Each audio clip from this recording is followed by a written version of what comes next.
Hello, आज हम लोग पढ़ेंगे मोशन इन वन डायमेंशन। आज हमारा टॉपिक है मोशन इन वन डायमेंशन। ये 11th का पहला टॉपिक है, फर्स्ट चैप्टर है मोशन इन वन डायमेंशन। बहुत इंपॉर्टेंट चैप्टर है और डिटेल में इसके बारे में हम लोग धीरे धीरे पढ़ेंगे। देखते हैं motion in one dimension first topic, इसके बारे में क्या हमें पढ़ना है। इसको किसी किसी बुक में मोशन इन स्ट्रेट लाइन भी लिखा रहता है, मोशन इन स्ट्रेट लाइन, या फिर इसे रेक्टिलिनियर मोशन भी कहते हैं। तो motion in straight line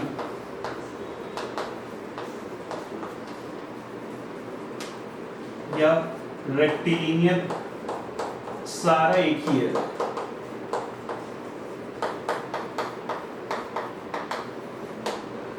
motion in one dimension, जिसको मोशन इन स्ट्रेट लाइन भी कहते हैं या फिर रेक्टिलिनियर मोशन।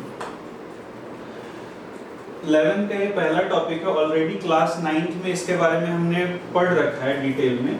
क्लास 9th में ऑलरेडी इसके बारे में पढ़ रखा है। पहले देखते हैं मोशन इन स्ट्रेट लाइन में हमने क्लास 9th में क्या पढ़ा है, और उसके बाद फिर उसका एक्सटेंडेड वर्जन जो कि नीट और आईआईटी दोनों में आता है, उसके बारे में पढ़ेंगे। तो मोशन इन वन डायमेंशन का पहला टॉपिक है when a particle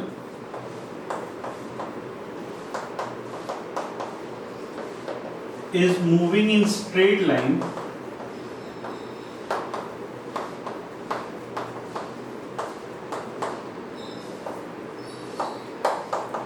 without change in direction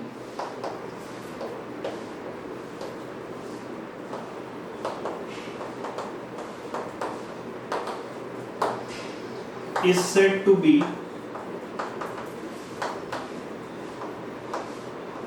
motion in straight line.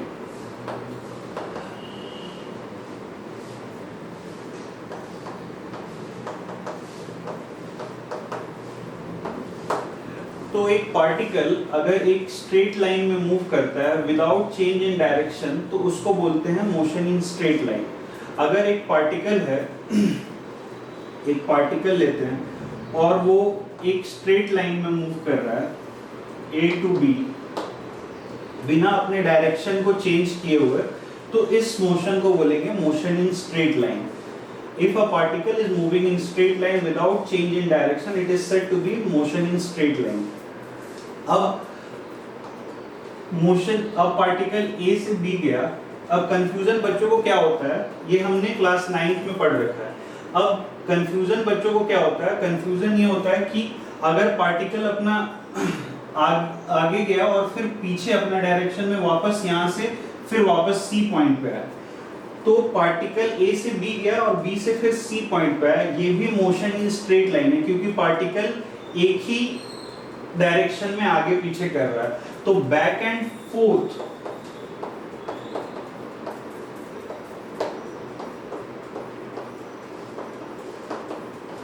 In one direction is also called as motion in straight line। Back and fro करे एक ही डायरेक्शन में, तो उसको भी motion in straight line कहते हैं। अगर एक पार्टिकल आगे गया फिर पीछे आया फिर आगे गया, तो भी ये स्ट्रेट लाइन मोशन में ही कंसीडर होगा। अगर एक पार्टिकल आगे गया और पीछे गया, और तो भी ये मोशन इन स्ट्रेट लाइन में ही कंसीडर होगा। तो अब बच्चे इससे क्या समझते हैं, अगर एक पार्टिकल है, अगर हम एक एक्स वाई कोऑर्डिनेट में ड्रॉ किया, पार्टिकल यहाँ से चलना शुरू किया, इधर गया तो ये मोशन इन स्ट्रेट लाइन है, इधर गया तो मोशन इन स्ट्रेट लाइन है। इस डायरेक्शन को बोलते हैं हॉरिजॉन्टल डायरेक्शन। इस डायरेक्शन को बोलते हैं हॉरिजॉन्टल डायरेक्शन, और इस डायरेक्शन को बोलते हैं वर्टिकल डायरेक्शन। तो पार्टिकल हॉरिजॉन्टल डायरेक्शन में मूव करे, पार्टिकल हॉरिजॉन्टल डायरेक्शन में मूव करे, तो ये स्ट्रेट लाइन मोशन है, ये तो समझ में आ रहा है। अगर एक पार्टिकल हॉरिजॉन्टल डायरेक्शन में मूव करे ए से बी, तो ये वर्टिकल, तो ये मोशन इन स्ट्रेट लाइन है। अगर एक पार्टिकल सी से डी मूव कर रहा है,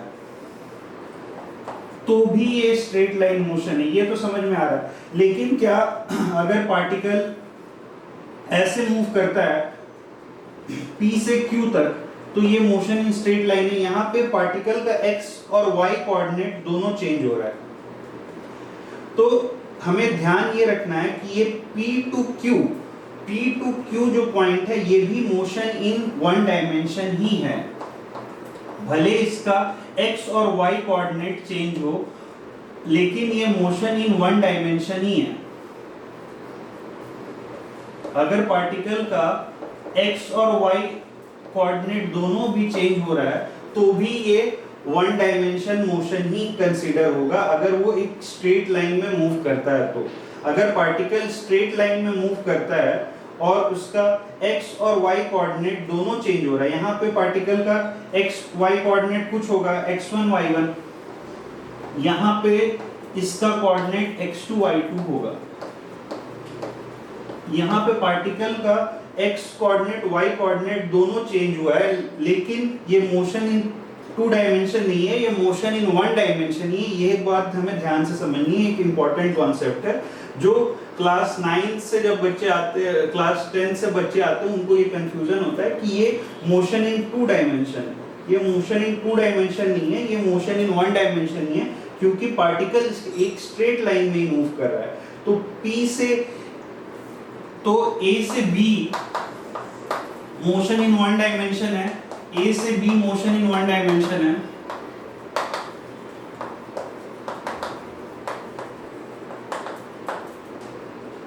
C से D motion in one dimension है, और P से Q भी मोशन इन वन डायमेंशन है। A से B में तो पार्टिकल का सिर्फ x कोऑर्डिनेट ही चेंज हो रहा है, पार्टिकल का सिर्फ x कोऑर्डिनेट चेंज हो रहा है, y कोऑर्डिनेट सेम है। C से D में पार्टिकल का y कोऑर्डिनेट चेंज हो रहा है, लेकिन x कोऑर्डिनेट सेम है। तो यहाँ पे A से B जब गया पार्टिकल, तो यहाँ पे पार्टिकल का ओनली x कोऑर्डिनेट चेंज हुआ।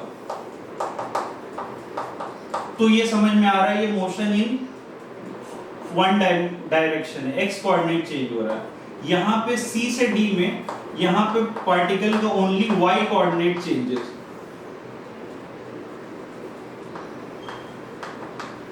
लेकिन P से Q में both x and y coordinate change हो रहा है, both x and y coordinate change हो रहा है, और ये भी मोशन इन वन डायमेंशन है, क्योंकि पार्टिकल एक स्ट्रेट लाइन में ही मूव कर रहा है। तो कंफ्यूजन ये नहीं रखना है हमें कि अगर x कोऑर्डिनेट सिर्फ चेंज हो या फिर सिर्फ y कोऑर्डिनेट। बहुत जगह बच्चे ये मिसकंसेप्शन कर लेते हैं कि अगर पार्टिकल सिर्फ x डायरेक्शन में मूव कर रहा है, अगर पार्टिकल हॉरिजॉन्टल डायरेक्शन में मूव कर रहा है या पार्टिकल वर्टिकल डायरेक्शन में मूव कर रहा है तो ही मोशन इन स्ट्रेट लाइन है। लेकिन हमें ये समझना है, ये एक इंपॉर्टेंट कॉन्सेप्ट है, इससे प्रीवियस ईयर में क्वेश्चन भी आ रखा था कि पार्टिकल का अगर x और y कोऑर्डिनेट दोनों चेंज कर रहे हैं, यहाँ दिख रहा है हमें पार्टिकल एक स्ट्रेट लाइन मोशन में ही है। तो ये कॉन्सेप्ट हुआ। नेक्स्ट हम पढ़ेंगे अबाउट रेफरेंस फ्रेम। नेक्स्ट हम पढ़ेंगे, इसको नोट करते हैं, उसके बाद हम नेक्स्ट पढ़ेंगे अबाउट रेफरेंस फ्रेम।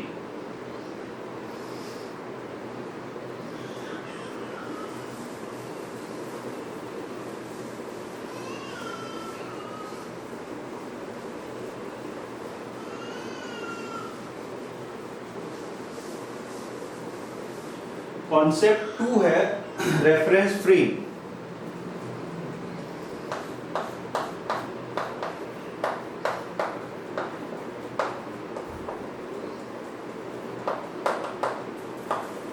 बहुत इंपॉर्टेंट कॉन्सेप्ट है, आगे 2-3 चैप्टर में इसके बारे में हम डिटेल में एनालिसिस करेंगे। अभी जो हमें समझना है, रेफरेंस फ्रेम क्या है। रेफरेंस फ्रेम एक रीजन है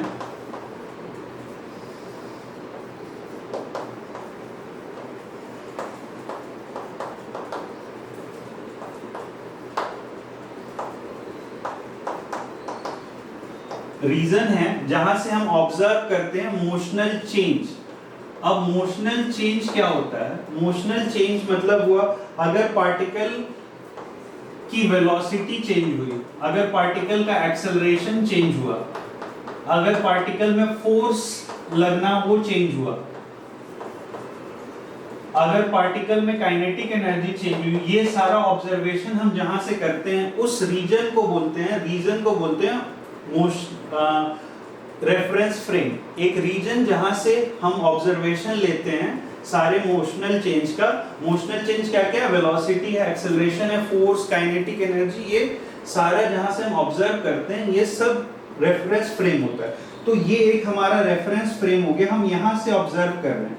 generally origin is taken as reference frame, यहां से हम ऑब्जर्व कर रहे हैं पार्टिकल P से Q गया है, यहां से हमने ऑब्जर्व किया कि पार्टिकल A से B गया है, तो ये हमारा रेफरेंस फ्रेम हो गया। तो एक रीजन जहां से हम ऑब्जर्व करते हैं मोशनल चेंज को, उसको बोलते हैं रेफरेंस फ्रेम। एक रीजन जहां से हम ऑब्जर्व करते हैं मोशनल चेंज को, उसको हम बोलते हैं रेफरेंस फ्रेम। अब हमारा नेक्स्ट टॉपिक है, इसके बारे में हम आगे चैप्टर्स में भी समझेंगे। अभी के लिए फिलहाल हमें जो समझना है कि रेफरेंस फ्रेम एक रीजन है जहां से हम ऑब्जर्व करते हैं मोशनल चेंज। जैसे हम यहां से ऑब्जर्व कर रहे हैं कि पार्टिकल A से B गया, यहां से हम ऑब्जर्व कर रहे हैं पार्टिकल P से Q गया, यहां से हम ऑब्जर्व कर रहे हैं पार्टिकल C से D गया, तो ये एक रेफरेंस फ्रेम हो गया हमारा। अब नेक्स्ट हमारा जो टॉपिक है, डिस्टेंस एंड डिस्प्लेसमेंट। ऑलरेडी पढ़ रखे हैं, मैं बच्चों से रिक्वेस्ट करूंगा कि अगर टॉपिक पहले पढ़ रखे हैं तो हम उसका एक्सटेंडेड, बहुत बेसिक से स्टार्ट करके उसका एक्सटेंडेड वर्जन करेंगे, लेकिन हम कॉन्सेप्ट को उतने ही अच्छे से समझेंगे जैसे हम पहली बार समझ रहे हैं।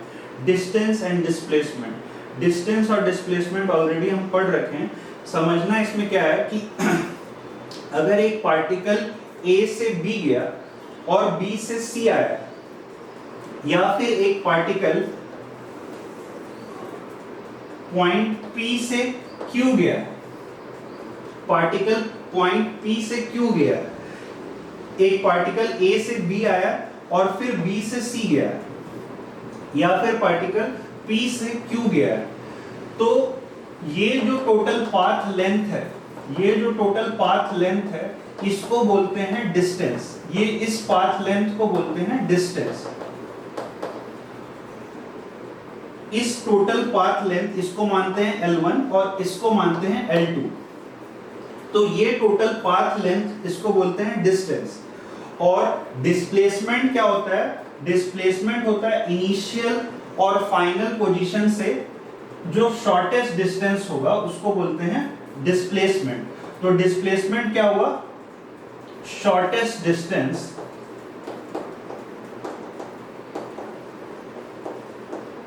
Between initial and final position, shortest distance between initial and final position.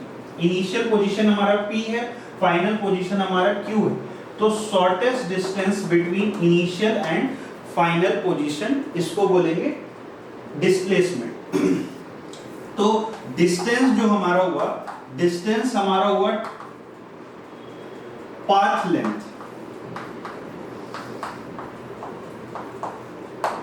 Distance हुआ हमारा टोटल पाथ लेंथ A से B एंड B से C, ये टोटल डिस्टेंस हो गया हमारा। तो डिस्टेंस जो हमारा हो गया वो हो गया, यहां इस क्वेश्चन में बात करें तो डिस्टेंस हो गया L1 प्लस L2।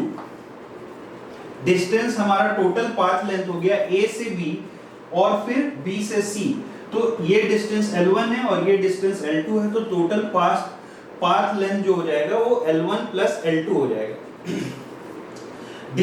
डिस्टेंस के बारे में हमें पता है ये एक स्केलर क्वांटिटी होता है। डिस्टेंस एक स्केलर क्वांटिटी होता है। इसका मतलब ये हुआ कि ये इसमें सिर्फ मैग्नीट्यूड के बारे में हम लोग बात करते हैं। स्केलर वेक्टर और बेसिक मैथ ऑलरेडी हम लोग प्रीवियस चैप्टर में पढ़ रखे हैं, तो हमें पता है कि स्केलर क्वांटिटी मतलब सिर्फ उसमें मैग्नीट्यूड हुआ। डिस्टेंस जो हुआ ये टोटल पाथ लेंथ के बराबर होता है। इस क्वेश्चन में डिस्टेंस L1 प्लस L2 है और इस क्वेश्चन में डिस्टेंस ये पूरा P से Q तक जो डिस्टेंस है ये पूरा डिस्टेंस है पाथ लेंथ। डिस्प्लेसमेंट क्या हुआ? डिस्प्लेसमेंट के बारे में हमें पता है displacement is the shortest distance between initial and final position. तो शॉर्टेस्ट डिस्टेंस हुआ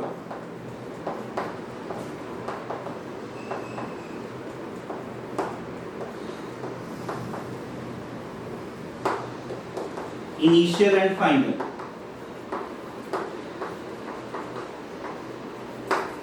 तो डिस्प्लेसमेंट जो हुआ वो शॉर्टेस्ट डिस्टेंस हुआ बिटवीन इनिशियल एंड फाइनल। और इस केस में डिस्प्लेसमेंट क्या होगा, डिस्प्लेसमेंट हो जाएगा हमारा L1 माइनस L2। यहां डिस्टेंस हुआ L1 प्लस L2 और यहां डिस्प्लेसमेंट हो जाएगा L1 माइनस L2।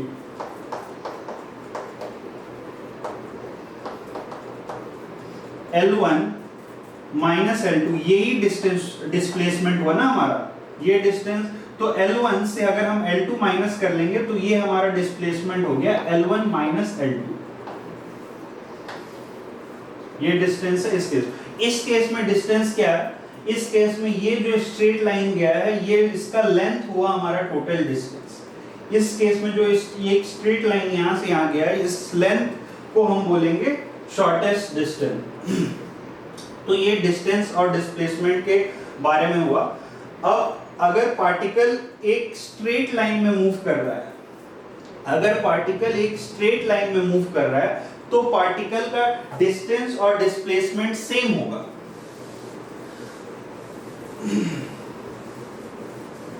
अगर पार्टिकल एक स्ट्रेट लाइन में मूव कर रहा है तो उसका डिस्टेंस और डिस्प्लेसमेंट सेम होगा। जैसे पार्टिकल यहां से यहां गया तो इस केस में शॉर्टेस्ट डिस्टेंस और हमारा पाथ लेंथ सेम होगा। तो पार्टिकल अगर एक स्ट्रेट लाइन में मूव किया और रिटर्न बैक नहीं किया अपने पोजीशन में, इस पोजीशन में अगर रिटर्न बैक, तो अगर पार्टिकल पॉइंट 1 है कि इफ पार्टिकल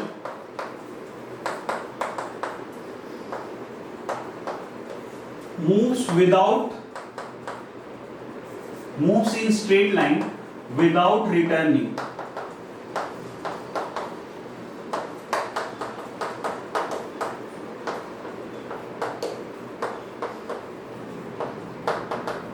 तो इस केस में डिस्टेंस और डिस्प्लेसमेंट बराबर हो जाएगा। डिस्टेंस और डिस्प्लेसमेंट बराबर हो जाएगा क्योंकि हमारा जो शॉर्टेस्ट डिस्टेंस है ये केस 1 है। केस 1 में अगर पार्टिकल एक स्ट्रेट लाइन में मूव कर रहा है और उस केस में उसका डिस्टेंस और डिस्प्लेसमेंट बराबर हो जाएगा। केस 2 क्या हुआ, केस 2 यहां पे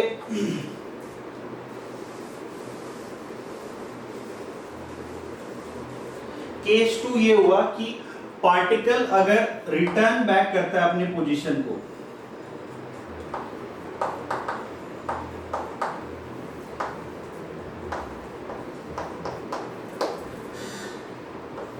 फ्रॉम इट्स पोजीशन, अगर पार्टिकल रिटर्न बैक करता है फ्रॉम इट्स पोजीशन, तो इस केस में पार्टिकल जैसे यहां से यहां ए से बी गया और फिर रिटर्न बैक किया, तो इस केस में जो हमारा डिस्टेंस है वो डिस्प्लेसमेंट से बड़ा होगा।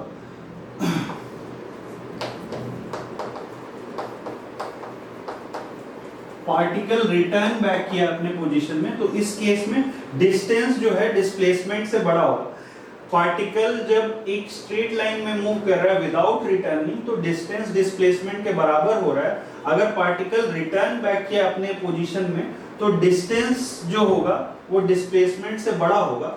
और अगर return back from its position और रिटर्न बैक, और थर्ड केस है कि पार्टिकल अगर अपने पोजीशन में वापस आ गया, यहां से ए से बी गया और फिर बी से ए वापस आ गया, इस केस में डिस्प्लेसमेंट क्या होगा बच्चों, इस केस में डिस्प्लेसमेंट 0 हो जाएगा। तो थर्ड केस है जहां डिस्प्लेसमेंट 0 हो जाता है।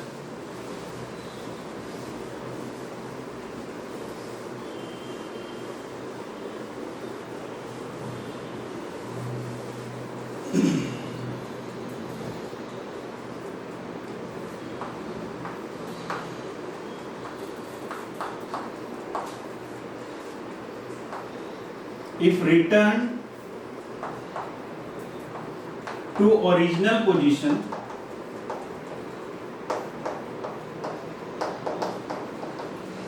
तो उस केस में डिस्प्लेसमेंट जो होगा, उस केस में भी डिस्टेंस बड़ा होगा डिस्प्लेसमेंट से, लेकिन यहाँ पे एक और चीज हो जाएगा, यहाँ पे डिस्प्लेसमेंट 0 हो जाएगा, यहाँ पे डिस्प्लेसमेंट 0 हो गया। तो ये केस 3 था जहां पे डिस्प्लेसमेंट 0 हो गया। तो 3 केस है। केस 1, अगर पार्टिकल मूव करता है स्ट्रेट लाइन में विदाउट रिटर्निंग, तो उस केस में डिस्टेंस और डिस्प्लेसमेंट बराबर है। एक बार और समझते हैं इसको। पार्टिकल P से Q गया है, पार्टिकल P से Q गया है, तो डिस्टेंस और डिस्प्लेसमेंट इस केस में सेम है। अगर पार्टिकल अपने पोजीशन से वापस आया तो उस केस में डिस्टेंस बड़ा हो जाएगा डिस्प्लेसमेंट से, और अपने ओरिजिनल पोजीशन में अगर आ जाता है उस केस में भी डिस्टेंस बड़ा होगा डिस्प्लेसमेंट से, लेकिन यहाँ डिस्प्लेसमेंट 0 हो जाएगा। इस केस में डिस्प्लेसमेंट 0 हो जाएगा।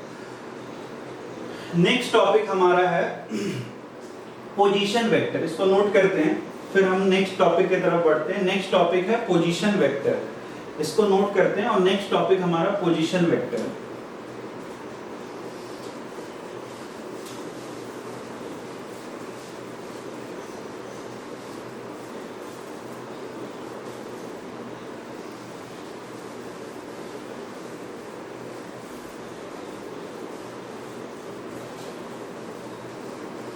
अब इसको हमने जो समझा था, इस कोऑर्डिनेट एक्सिस को, इसको हम लोग कंटिन्यू करते हैं आगे और समझते हैं रेफरेंस फ्रेम का कंटिन्यूएशन पोजीशन वेक्टर के बारे में। तो पोजीशन वेक्टर का डेफिनेशन तो सिंपल है।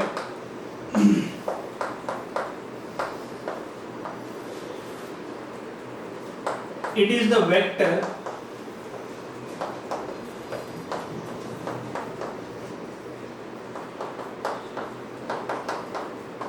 which define the position of particle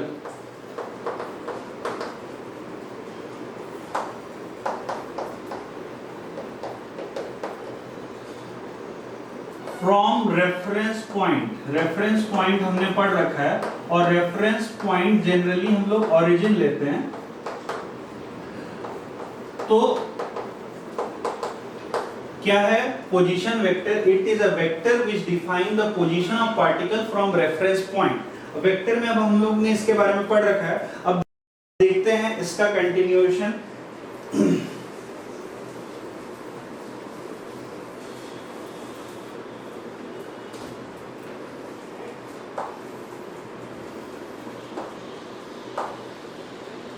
अगर एक पार्टिकल है, वो पार्टिकल A से C तक जाता है, A से C तक जाता है थ्रू B, A से C तक पार्टिकल जा रहा है थ्रू B, तो ये मोशन इन स्ट्रेट लाइन है। अब इस पार्टिकल का पोजीशन, ये जो पोजीशन वेक्टर है जो डिफाइन करता है इट्स पोजीशन फ्रॉम ओरिजिन, इसको बोलते हैं पोजीशन वेक्टर। तो पार्टिकल A का पोजीशन वेक्टर ओरिजिन से क्या है, वो R1 है, और इसको हम लोग रिप्रेजेंट करते हैं ऐसे। पार्टिकल B का ओरिजिन से पोजीशन क्या है, इसको हम लोग डिफाइन करते हैं R2 वेक्टर। पार्टिकल C का ओरिजिन से पोजीशन क्या है, और इसको हम लोग डिफाइन करते हैं R3 वेक्टर। तो कंडीशन क्या है चेक करने का कि particle is moving in straight line. तो condition for motion in straight line, condition for motion in straight line क्या है? हमें ये तो पता है कि particle A B C motion in straight line है, लेकिन हम कैसे प्रूव करेंगे कि ये पार्टिकल एक स्ट्रेट लाइन में? क्या कंडीशन क्या है? हमें दिख तो रहा है, लेकिन अगर पार्टिकल का x y कोऑर्डिनेट दोनों चेंज हो रहा है तो क्या कंडीशन क्या होगा? तो कंडीशन ये है कि AB का जो पोजीशन वेक्टर है, AB का जो यूनिट वेक्टर है और BC का जो यूनिट वेक्टर है, ये हम लोग निकालेंगे। तो AB का यूनिट वेक्टर, यहाँ पे पोजीशन वेक्टर जो होगा ये R2 माइनस R1 होगा ये, और BC का क्या हो जाएगा R3 माइनस R2। तो यूनिट AB यूनिट वेक्टर हमें पता है यूनिट वेक्टर AB कैसे निकालते हैं, वेक्टर बाय इट्स मैग्नीट्यूड। ये वेक्टर हो गया, ये AB का पोजीशन वेक्टर हो गया, तो AB का पोजीशन वेक्टर क्या हो गया R2 माइनस R1। AB का position vector R2 minus R1 हो गया। तो उसका यूनिट वेक्टर कैसे निकालेंगे, उसका यूनिट वेक्टर ऐसे निकालेंगे, कंडीशन ये हो जाएगा R2 minus R1 vector by mod of R2 minus R1 vector.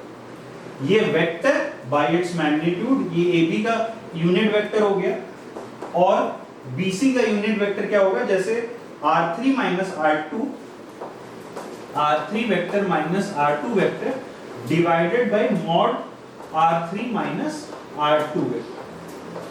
तो vector by its magnitude is a unit vector. तो अगर हमें चेक करना है कि ये तीन पार्टिकल, तो ये हमारा कंडीशन ऑफ कोलिनियर भी हो गया, कंडीशन ऑफ कोलिनियर, ये 3 पॉइंट ABC का कोलिनियर होगा, तभी ये मोशन इन स्ट्रेट लाइन होगा।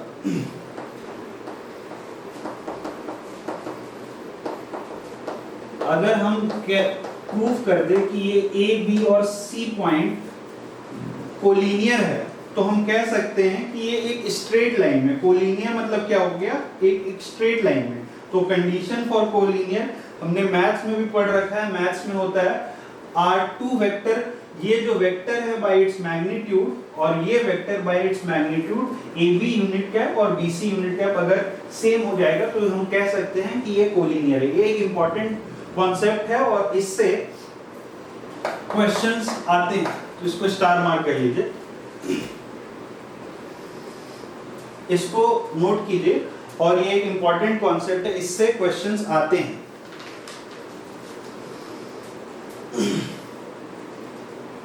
नेक्स्ट हम लोग पढ़ेंगे स्पीड एंड वेलोसिटी के बारे में, इसको नोट कीजिए, फिर हम लोग नेक्स्ट स्टार्ट करेंगे स्पीड एंड वेलोसिटी के बारे में।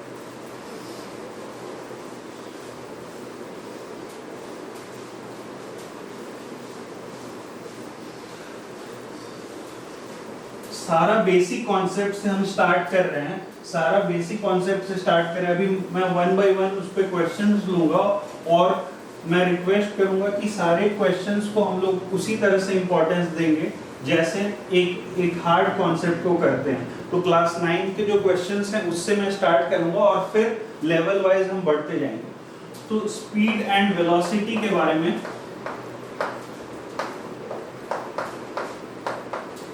पढ़ते हैं। स्पीड और वेलोसिटी जो हमने अभी पढ़ा है, डिस्टेंस और डिस्प्लेसमेंट, उसी के कंटिन्यूएशन में है स्पीड एंड वेलोसिटी। तो जो हमने पढ़ा है कि जो डिस्टेंस जो होता है वो एक स्केलर क्वांटिटी होता है, वैसे ही स्पीड जो होता है एक स्केलर क्वांटिटी होता है। स्पीड एक स्केलर क्वांटिटी होता है, और जैसे हमने पढ़ा है डिस्प्लेसमेंट एक वेक्टर क्वांटिटी होता है, तो वेलोसिटी एक वेक्टर क्वांटिटी होता है, ये एक वेक्टर क्वांटिटी है।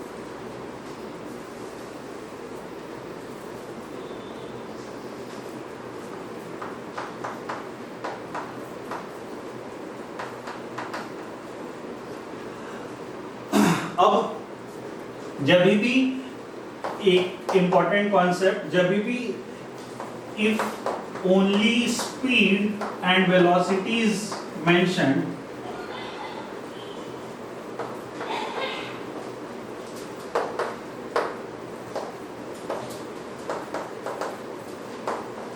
we consider average speed and velocity। जब भी क्वेश्चन में सिर्फ स्पीड और वेलोसिटी की बात की जाएगी तो हम उसको कंसीडर करेंगे average speed and average velocity.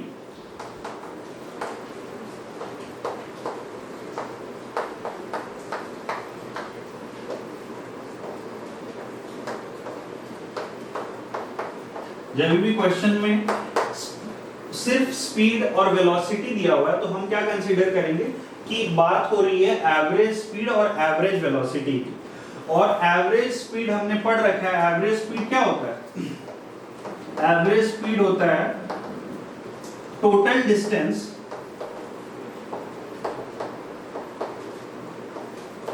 Bye total time. तो अगर एक पार्टिकल यहां से यहां कंसीडर गया है तो ये जो टोटल पाथ लेंथ होगा ये इसका टोटल डिस्टेंस हो जाएगा, ऑलरेडी हमने अभी पढ़ रखा है। तो ये जो टोटल डिस्टेंस होगा बाय टोटल टाइम ये हो जाएगा एवरेज स्पीड, और एवरेज वेलोसिटी क्या होगी,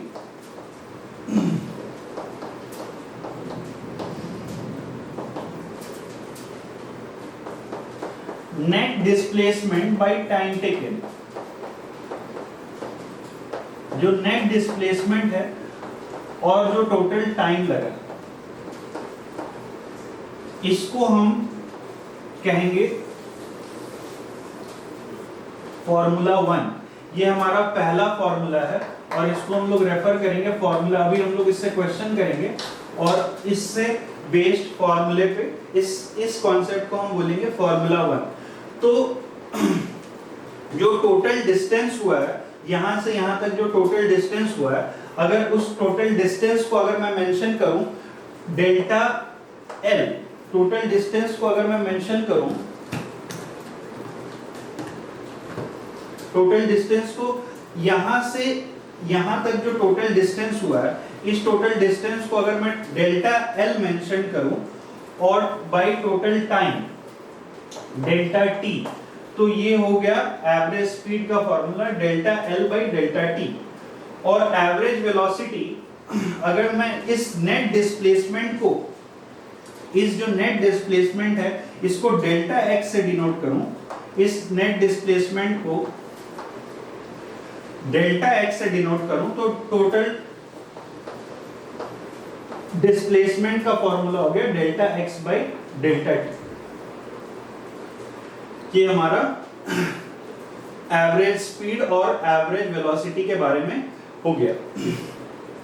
अब अगर पार्टिकल अपने ओरिजिनल पोजीशन पे वापस आ गया तो उस केस में एवरेज वेलोसिटी 0 हो जाएगी। अगर पार्टिकल P से Q गया और फिर वापस Q से P वापस आ गया तो इस केस में एवरेज वेलोसिटी 0 हो जाएगी। क्यों 0 हो जाएगी? क्योंकि नेट डिस्प्लेसमेंट जो इस केस में है वो 0 हो जाएगा, नेट डिस्प्लेसमेंट 0 हो जाएगा और सो एवरेज वेलोसिटी भी 0 हो जाएगी। तो ये जो हमने टोटल पाथ लेंथ, जो टोटल डिस्टेंस मेजर किया, total distance delta L by delta T average speed का फॉर्मूला हो गया और delta x by delta T average velocity का फॉर्मूला हो गया। अगर पार्टिकल सिर्फ स्ट्रेट लाइन में मूव कर रहा है P से Q तक तो उस केस में जो हमारा एवरेज स्पीड है और एवरेज वेलोसिटी सेम रहेगा। तो उस केस में delta L by delta T is equal to delta x by delta t. अगर पार्टिकल सिर्फ स्ट्रेट लाइन में मूव करता है तो जो हमारा एवरेज स्पीड है और एवरेज वेलोसिटी है, एवरेज स्पीड है और एवरेज वेलोसिटी है वो सेम रहता है। इसका मतलब delta L by delta T और delta x by delta T ये सेम है। Average velocity delta x by delta T ये दोनों सेम है। तो पार्टिकल अगर स्ट्रेट लाइन में मूव कर रहा है तो उस केस में हम लोग मानेंगे कि एवरेज स्पीड और एवरेज वेलोसिटी सेम है। लेकिन अगर पार्टिकल रिटर्न करता है अपने पोजीशन पे तो उस केस में एवरेज स्पीड और एवरेज वेलोसिटी सेम नहीं होगा। उस केस में एवरेज स्पीड और एवरेज वेलोसिटी सेम नहीं होगा। तो इस फॉर्मूले को हमने फॉर्मूला 1 नाम दिया है और हम लोग देखेंगे कि इससे बेस्ड क्वेश्चन अभी हम लोग कैसे इजीली कर सकते हैं। क्वेश्चन स्टार्ट करते हैं।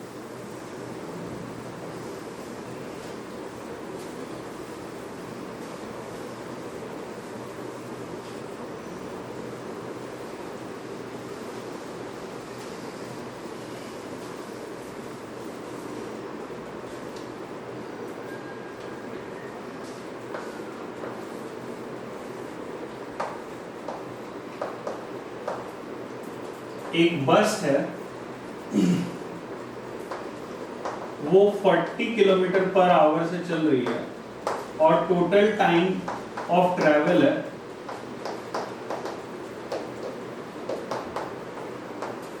वो है 10 आवर।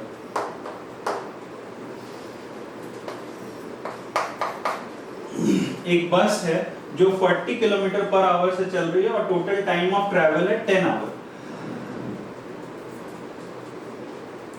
अब दिया हुआ है कि first half of journey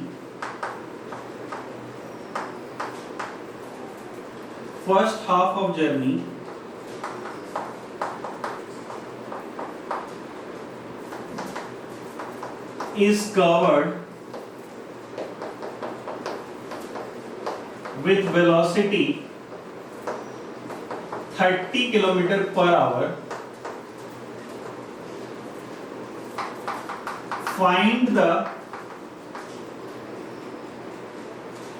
velocity for second half of journey. Second half of journey में कितना वेलोसिटी लगेगा ये हमें फाइंड करना है। ये गिवन है और ये हमें फाइंड करना है। तो क्वेश्चन को हम लोग पहले विजुअलाइज करते हैं।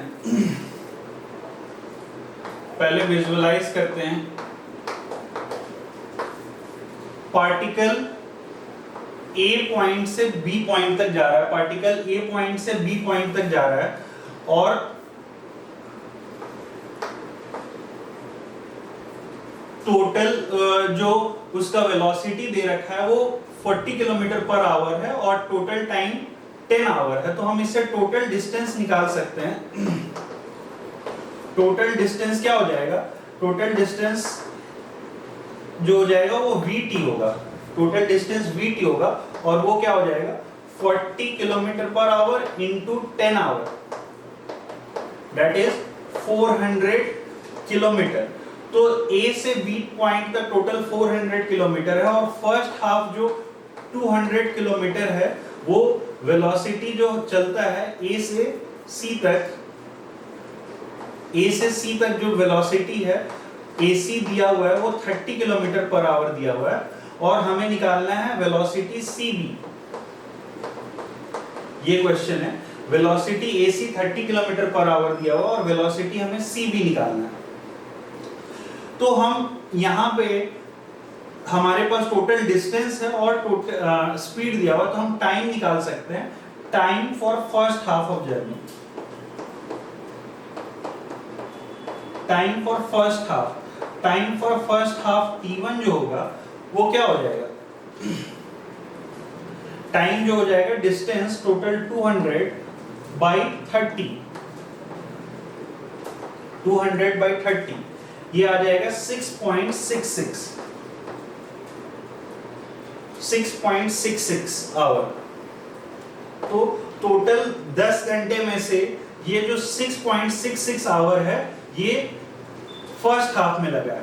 तो T2 कितना हो जाएगा? यहां से T2 जो हो जाएगा टोटल 10 में से T1 सब्ट्रैक्ट कर लेंगे, तो 10 में से अगर हम 6.66 सब्ट्रैक्ट करेंगे तो ये आ जाएगा 3.34 आवर। तो अब हमें पता चल गया कि ये जो 200 किलोमीटर है ये हम चल रहे हैं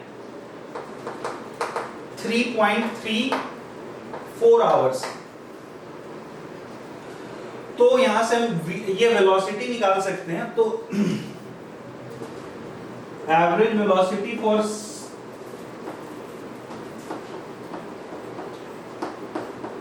सेकेंड हाफ क्या हो जाएगा? एवरेज वेलोसिटी फॉर, बहुत इजी है, average velocity for second half हमें टोटल डिस्टेंस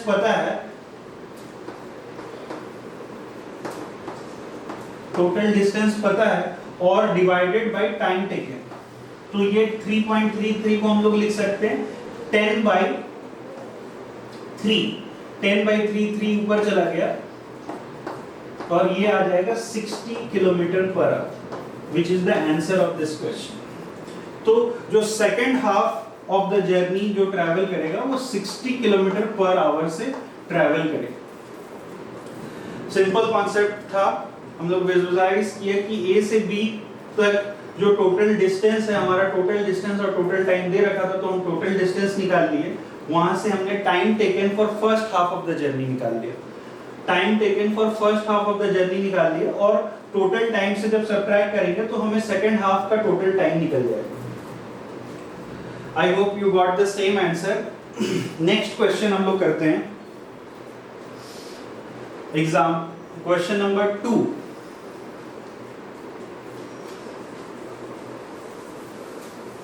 सो नोट कीजिए,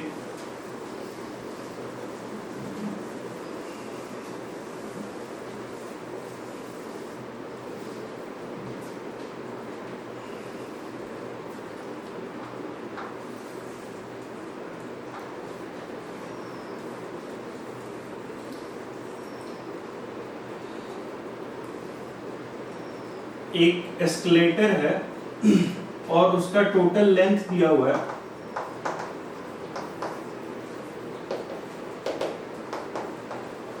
10 मीटर। यहाँ एक बॉय खड़ा है, उस एस्केलेटर पे चढ़ रहा है, और ये एस्केलेटर की जो वेलोसिटी है वो v है। तो व्हेन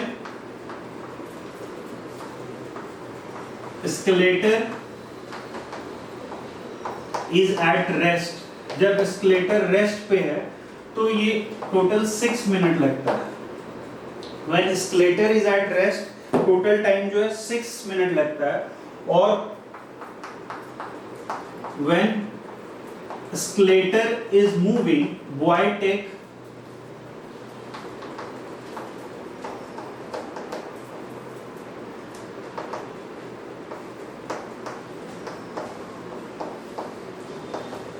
टेक 2 मिनट। जब एस्केलेटर रेस्ट पे था तो बॉय को चलने में 6 मिनट लगता है। तो हमें फाइंड करना है, find the velocity of the escalator, find the time taken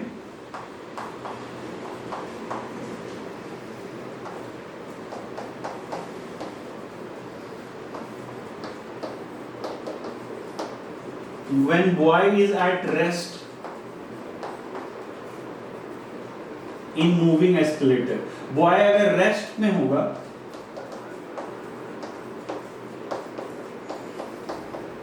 तो कितना टाइम लगेगा, ये हमें निकालना है। ये गिवन है और ये हमें निकालना है, फाइंड द टाइम टेकन।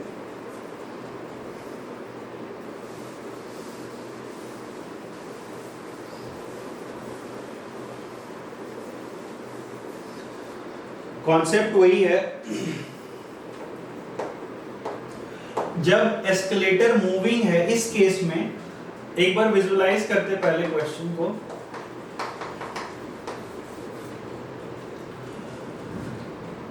जब ये टोटल लेंथ दे रखा है 10 मीटर, जब एस्केलेटर रेस्ट पे था तो बॉय अपने वेलोसिटी से ऊपर चढ़ रहा था। तो इस केस में जो टोटल टाइम टेकन है वो दे रखा है 6 मिनट। तो when escalator is at rest, तो उस केस में बॉय का वेलोसिटी सिर्फ होगा, तो व्हेन एस्केलेटर इज रेस्ट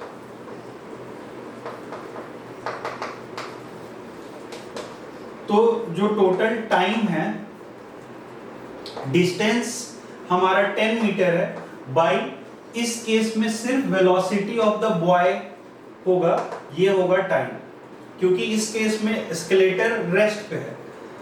तो ये दे रखा है 6 मिनट, और 6 मिनट को हम सेकंड में कन्वर्ट करेंगे, क्योंकि ये मीटर है और ये मिनट है, तो इसको हम लोग अगर सेकंड में कन्वर्ट करेंगे तो ये 360 आ जाएगा। तो यहाँ से हमें वेलोसिटी ऑफ बॉय आ गया। वेलोसिटी ऑफ बॉय कितना आ जाएगा, वेलोसिटी ऑफ बॉय, वेलोसिटी हमें जो वेलोसिटी ऑफ बॉय निकालना है, इस केस में वेलोसिटी ऑफ बॉय टाइम दे रखा है, speed is equal to distance by time, time निकालना है यहाँ से, distance by speed, distance by speed करके यहाँ से वेलोसिटी निकालेंगे। वेलोसिटी ऑफ बॉय आ गया 360 वेलोसिटी, ये आ जाएगा 10/360।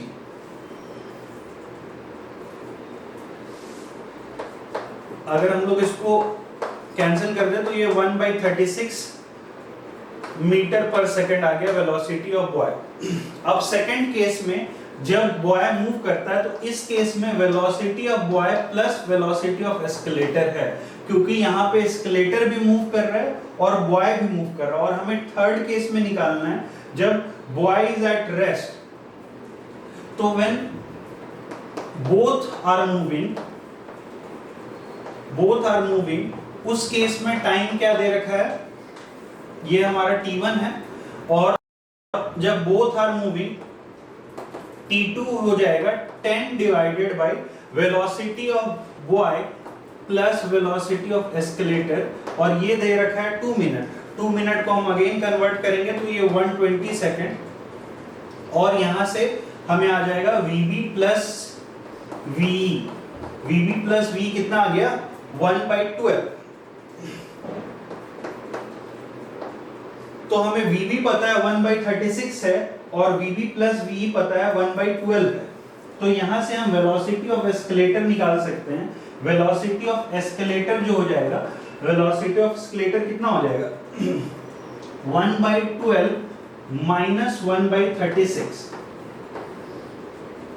अगर हम लोग इसको सॉल्व करेंगे तो ये आ जाएगा 36 एलसीएम लिया 3 माइनस 1 तो 2/36 आ जाएगा, और ये आ जाएगा 1/18। तो वेलोसिटी ऑफ एस्केलेटर हमें पता चल गया। अब थर्ड केस में जो t3 हमारा होगा, when escalator is moving, only escalator is moving, इस केस में जो हमारा t3 होगा वो क्या हो जाएगा, total distance by velocity of escalator. तो 10 divided by velocity of escalator 1/18, 10 divided by 1/18 करेंगे तो ये हमें आ जाएगा वेलोसिटी ऑफ एस्केलेटर।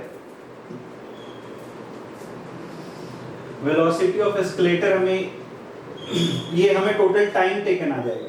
तो ये जब हम करेंगे तो ये आ जाएगा 180 सेकेंड। 180 second means 3 minute. तो इस क्वेश्चन का आंसर है 3 मिनट।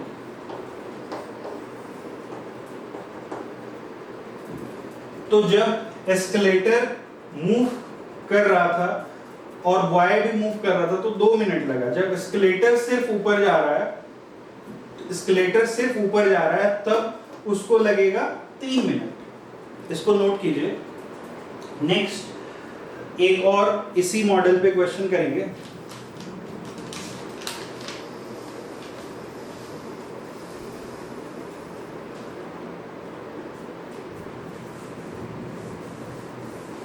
बहुत ही सिंपल अंडरस्टैंडिंग है। कॉन्सेप्ट अभी भी हम लोग वही यूज कर रहे हैं। Average speed is equals to total distance by total time. Average speed is equals to total distance by total time. थोड़ा सा अब लेवल हम इंक्रीज करते हैं, और जो सेकंड क्वेश्चन था वो फर्स्ट क्वेश्चन का एक लेवल ऊपर था, और ये जो थर्ड क्वेश्चन है एक लेवल और ऊपर इंक्रीज करके इससे क्वेश्चन करते हैं।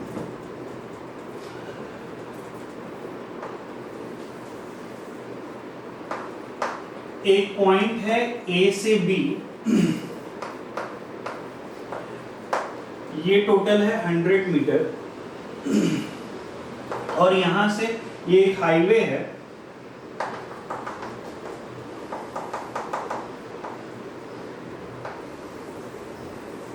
और यहां पे से हमें एक पॉइंट सी पे जाना है। सी पॉइंट है 10√3।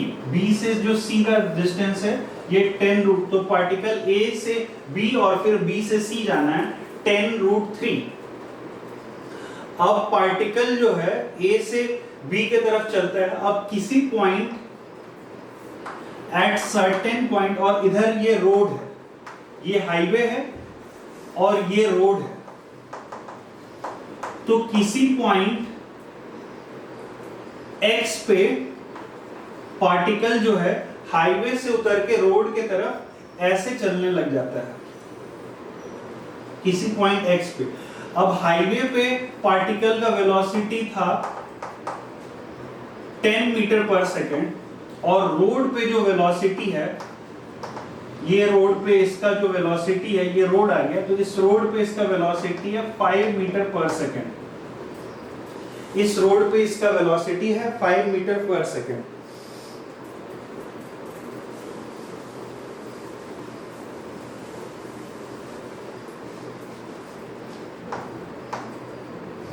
अब क्वेश्चन क्या कहता है कि find the minimum time,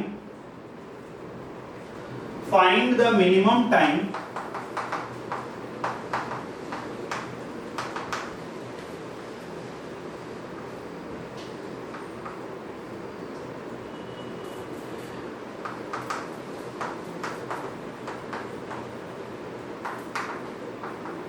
to cover this journey. इस जर्नी को कवर करने में क्या मिनिमम टाइम टेकन है, ये हमें निकालना है।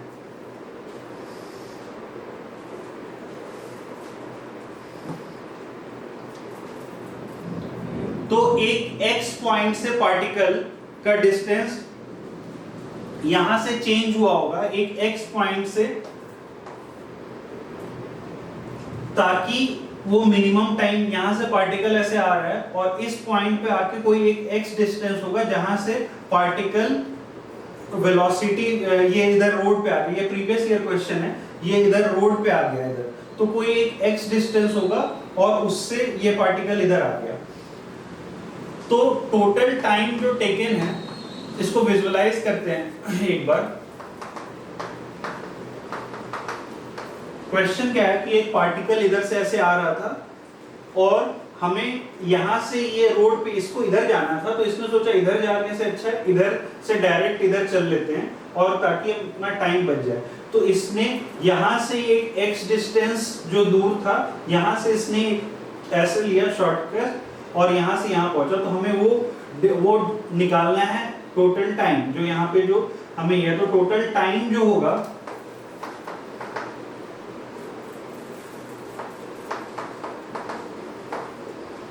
ये क्या हो जाएगा, जो जितना उसने हाईवे पे ट्रैवल किया और टोटल टाइम जो रोड पे ट्रैवल किया।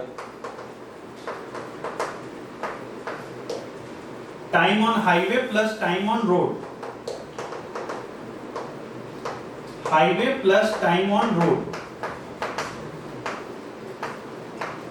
अब हाईवे पे कितना टाइम लगा है, हाईवे पे ये टोटल डिस्टेंस 100 था, तो 100 माइनस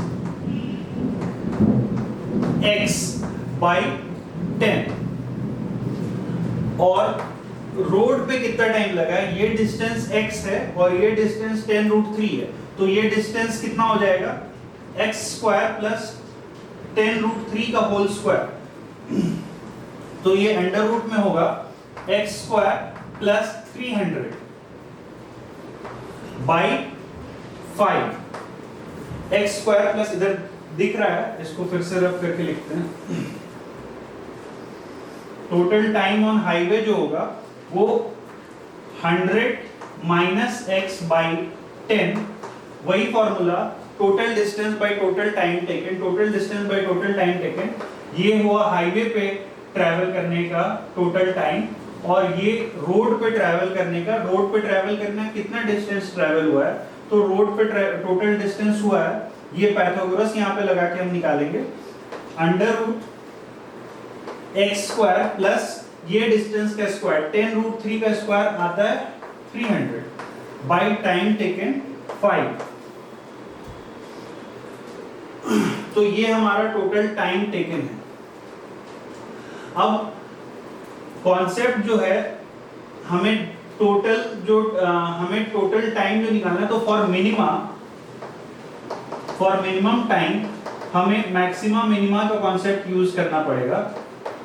और हमें पता है कि हमने प्रीवियस चैप्टर में पढ़ रखा है dt बाई dx को हम लोग 0 करते हैं मिनिमम टाइम के लिए। कभी भी बच्चों अगर किसी भी वेरिएबल को हम लोग को मिनिमाइज करना है, तो हम लोग उसको एक सिंगल वेरिएबल में कन्वर्ट करेंगे, सिंगल पैरामीटर में, और उसको डिफरेंशिएट करके इक्वेट करेंगे 0 से। तो यहां अगर हम लोग डिफरेंशिएट करके 0 से इक्वेट करते हैं तो हमें क्या मिलता है, इसको डिफरेंशिएट करके 0 से इक्वेट करेंगे तो x के साथ डिफरेंशिएट कर रहे हैं, तो इसको डिफरेंशिएट करने से मिलेगा -1/10 प्लस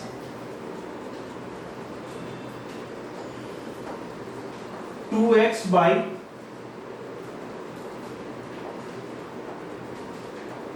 x² प्लस 300। इसको जो हम लोग डिफरेंशिएट करके इक्वेट करेंगे तो, और यहां पे एक बाहर में 1/5, ये 2 से 2 कट गया, और इसको हम लोग को इक्वेट करना है 0 से। इसको जब इक्वेट करके सॉल्व करेंगे तो क्या आएगा, 2 से 2 कट गया है, और ये इधर 1/10 हो गया। 1/10 इज इक्वल्स टू,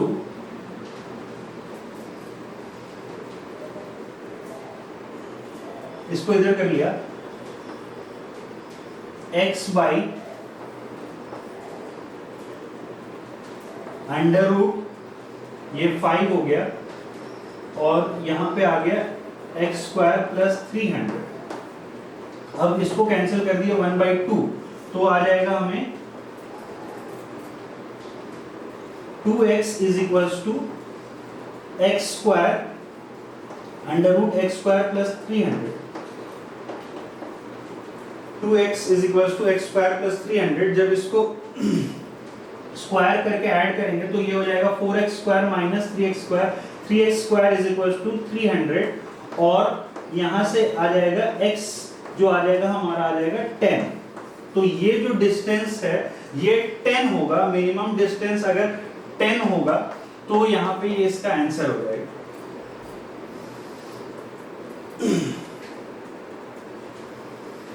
इसको नोट कीजिए।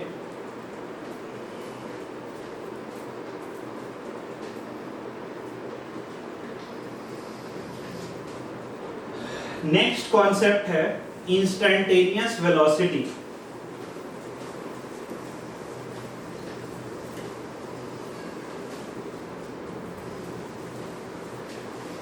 तो इंस्टैन्टेनियस वेलोसिटी, जैसा कि नेम सजेस्ट करता है, वेलोसिटी एट एनी इंस्टेंट को बोलते हैं इंस्टैन्टेनियस वेलोसिटी।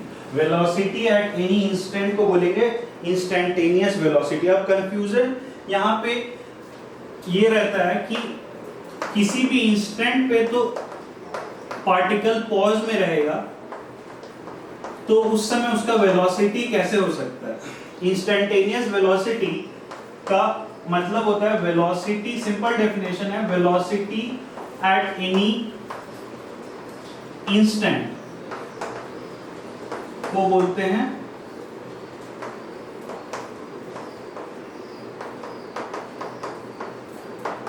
Instantaneous velocity.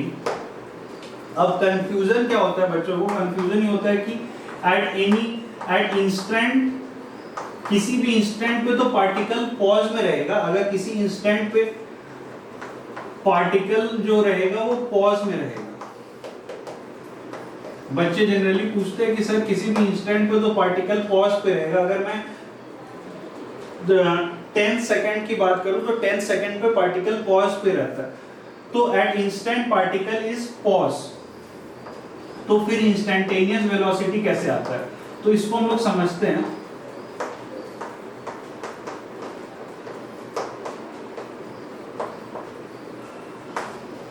ये कंफ्यूजन है, इसको हम लोग समझते हैं कि अगर एक मानते हैं A पॉइंट से B पॉइंट तक पार्टिकल है और किसी भी इंस्टेंट पे T पॉइंट पे पार्टिकल ने x डिस्टेंस कवर कर रखा है, तो से a particle at P cover x distance in time t, तो हम लोग इसको, जो बच्चों का कंफ्यूजन है किसी इंस्टेंट पे पार्टिकल को पॉज पे रहता है, इसको हम लोग समझ रहे हैं कि किसी मानते हैं कि एक पार्टिकल है t टाइम पे x डिस्टेंस कवर कर रखा है और p पॉइंट है उसका, ये पोजीशन जो है ये इसका p पॉइंट है, p पॉइंट पे पार्टिकल ने x डिस्टेंस कवर कर रखा है t टाइम। अब उसके बहुत ही नियर बाय सराउंडिंग में, बहुत नजदीक में, उसके नियर बाय सराउंडिंग में जस्ट dt टाइम के बहुत थोड़े समय बाद पार्टिकल का पोजीशन क्या होगा, x प्लस dx हो जाएगा। बहुत बहुत नजदीक में पार्टिकल के उसका हम लोग पोजीशन चेक कर रहे हैं, पार्टिकल कहाँ पे जाएगा, तो dt बहुत जस्ट इंस्टेंट बाद चेक कर रहे हैं, तो particle x plus dx distance cover कर रखेगा। तो यहाँ पे dx और dt जो है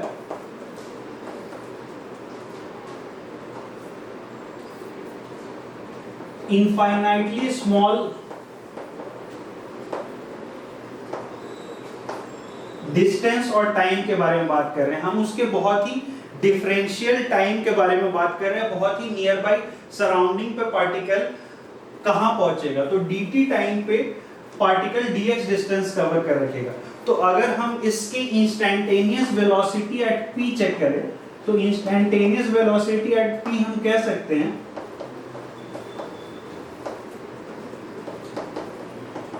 ये हो जाएगा dx by dt। अब इससे देखो बच्चों, इससे एक क्वेश्चन जो हम लोग समझेंगे कि ये dx by dt जो हो गया ये डिफरेंशियल हो गया, तो कभी भी डिफरेंशियल के टर्म्स में दिया हुआ रहे, कभी भी पोजीशन जो है वो टाइम वेरिएबल रहे, तो वो इंस्टैन्टेनियस वेलोसिटी का क्वेश्चन हो जाता है। इंस्टैन्टेनियस वेलोसिटी एट p जो हो जाएगा क्या हो गया, टोटल डिस्टेंस कितना कवर है यहाँ पे dx बाय टोटल टाइम, कितना टाइम यहाँ पे dt टाइम में dx डिस्टेंस कवर किया, तो इंस्टैन्टेनियस वेलोसिटी अगर हम p की बात करें तो dx बाय dt हो जाता है। एक क्वेश्चन लेते हैं, इससे एक क्वेश्चन लेके समझते हैं कि क्या instantaneous velocity of particle p का क्या मतलब होता है।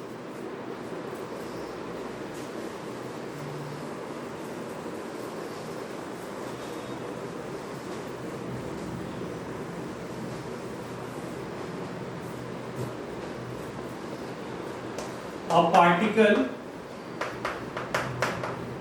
is moving at any straight line by equation x equals to 5t square plus 3t plus 2. A particle is moving in any straight line by equation x equals to 5t square plus 3t plus 2. Find instantaneous velocity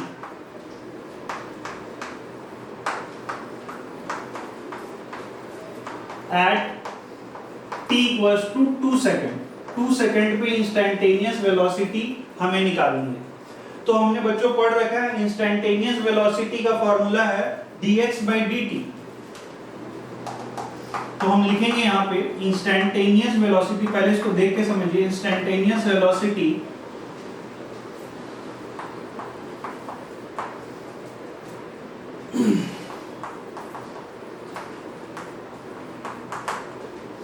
तो v जो हो जाएगा d by dt, यहाँ x क्या दे रखा है position, 5t square plus 3t plus 2। अगर हम लोग इसको हमें कहां पे निकालना है, t इक्वल्स टू 2 सेकेंड पे, तो ऐसे लिखेंगे t इक्वल्स टू 2। जब इसको डिफरेंशिएट करेंगे तो ये आ जाएगा 10t प्लस 3, 10t प्लस 3, और हमें यहाँ पे t प्लग करना है, 2 सेकेंड पे हमें निकालना है उसका इंस्टैन्टेनियस वेलोसिटी। तो 2 यहाँ पे प्लग करते, t के जगह 2 प्लग कर देना है, 23 मीटर पर सेकेंड इसका आंसर हो जाएगा। तो कभी भी इंस्टैन्टेनियस वेलोसिटी ऑफ जो पार्टिकल दे रखा है वो हम लोग ऐसे डिफरेंशियल डिफरेंशिएट करके उस जो पोजीशन जो दे रखा है उसको डिफरेंशिएट करके ये टाइम वेरिएबल रहेगा फंक्शन, और उसको हम लोग डिफरेंशिएट करके बहुत इजीली निकाल सकते हैं। Instantaneous velocity of particle differentiate करके ऐसे बहुत इजीली निकाल सकते हैं। आई होप ये समझ में आया होगा। एक लास्ट टॉपिक देखते हैं, रिप्रेजेंटेशन ऑफ वेलोसिटी, और उसके बाद हम लोग कंक्लूड करेंगे।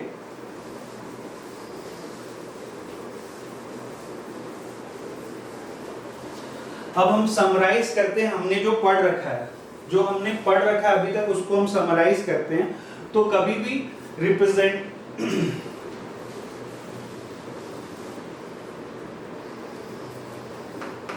ये लास्ट टॉपिक है इस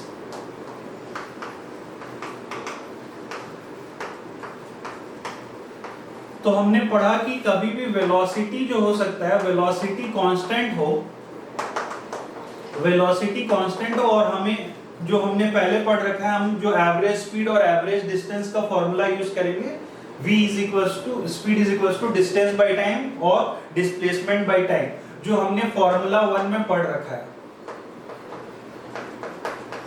सेकंड जो, तो ये जो है होता है, ये कांस्टेंट वेलोसिटी और कांस्टेंट स्पीड के केस में, कांस्टेंट वेलोसिटी और स्पीड के केस में ये हमारा फॉर्मूला 1 यूज हो जाएगा।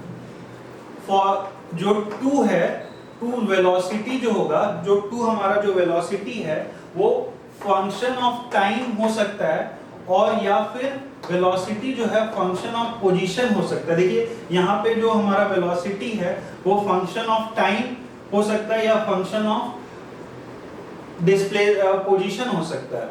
अब इस केस में हम लोग यूज करेंगे फॉर्मूला 2। फॉर्मूला 2 क्या है? फॉर्मूला 1 हमने पढ़ रखा है, जो जिससे हमने 3 क्वेश्चन अभी देखा। और फॉर्मूला 2 क्या है? अगर वेलोसिटी हमारा फंक्शन ऑफ टाइम है, वेलोसिटी हमारा फंक्शन ऑफ स्पीड है, तो ये वेरिएबल्स स्पीड और वेलोसिटी का क्वेश्चन हो गया। ये वेरिएबल वेलोसिटी, इसमें हमारा फॉर्मूला 1 एप्लीकेबल नहीं होगा, इसमें हमारा फॉर्मूला 1 एप्लीकेबल नहीं होगा। इस पे हम लोग स्टेप बाय स्टेप सॉल्व करेंगे। स्टेप 1 क्या है? स्टेप 1 जो है, सेपरेट, पहले हमें लिखना है v is equals to dx by dt। Step 2 क्या है? मैं फॉर्मूला 2 बता रहा हूं कैसे यूज करना है हमें formula 2। Step 1 write v is equals to dx by dt। Step 2 separate variable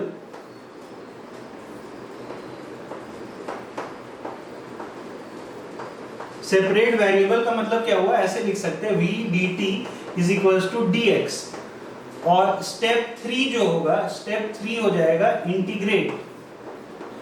step 3 में हम लोग करेंगे इंटीग्रेट। अब इसको एक क्वेश्चन से समझते हैं कि हम लोग कैसे फॉर्मूला 2 को कैसे यूज करना है। फॉर्मूला 2 को कैसे यूज करना है एक क्वेश्चन से समझते हैं।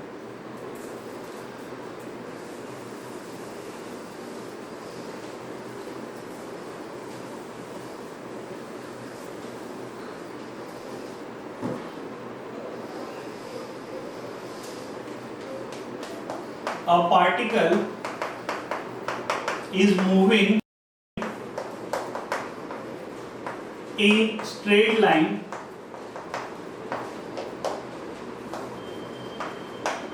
by function v is equals to 5t plus 2. Find the displacement of particle from time t equals to 3 second to t equals to 5 second. हमें डिस्प्लेसमेंट निकालना है पार्टिकल का from time t equals to 3 second to time t equals to 5 second. ये question है। Formula 2 को हम लोग सीख रहे हैं कैसे यूज करना है। तो हमें डिस्प्लेसमेंट निकालना है। हम यहाँ पे हमारा वेलोसिटी क्या है? वेलोसिटी जो है फंक्शन ऑफ टाइम दे रखा है। हमारा यहाँ वेलोसिटी जो है फंक्शन ऑफ टाइम दे रखा है, तो हम देख सकते हैं कि हमें कौन सा फॉर्मूला 1 एप्लीकेबल नहीं होगा, speed is equals to distance by time. हम लोग स्टेप बाय स्टेप लिखेंगे। स्टेप 1 क्या है, v equals to dx by dt, v equals to dx by dt लिखेंगे, v equals to dx by dt। अब जो हमारा वेलोसिटी है वो 5t+2 दे रखा है, तो हम यहाँ पे लिख सकते हैं 5t+2 is equals to dx by dt। Step 1 complete. Step 2 क्या है, सेपरेट वेरिएबल्स। तो हम लोग वेरिएबल को सेपरेट कर लेंगे, तो ऐसे लिखेंगे 5t+2 dt is equals to dx। Step 1 यहाँ पे कंप्लीट हुआ, स्टेप 2 यहाँ पे कंप्लीट होगा। ये स्टेप 1 हुआ, ये स्टेप 2 हुआ। स्टेप 3 क्या है, इंटीग्रेट करना है हमें, तो स्टेप 3 में इसी को इंटीग्रेट कर देंगे। इंटीग्रेट करेंगे तो 5t+2 dt is equals to dx का इंटीग्रेशन, यहां हमें इंटीग्रेट करना है। यहां जो टाइम दे रखा है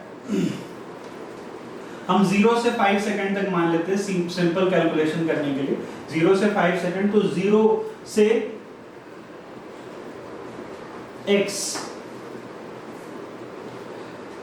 और यहां पे हमारा टाइम जो होगा 0 से 5। इसका इंटीग्रेशन करेंगे। इसका इंटीग्रेशन, जो जिन बच्चों को इंटीग्रेशन में डाउट है, हमने पहले वेक्टर्स और बेसिक मैथ्स का पढ़ रखा है, उसी का कंटिन्यूएशन है इसका। जो 5t², इसका इंटीग्रेशन हो जाएगा 5t²। अगर डाउट है तो हम उसका वीडियो एक और बनाएंगे बेसिक मैथ्स का, जिसमें हम लोग वेक्टर्स, इंटीग्रेशन, डिफरेंशिएशन सारा कवर करेंगे।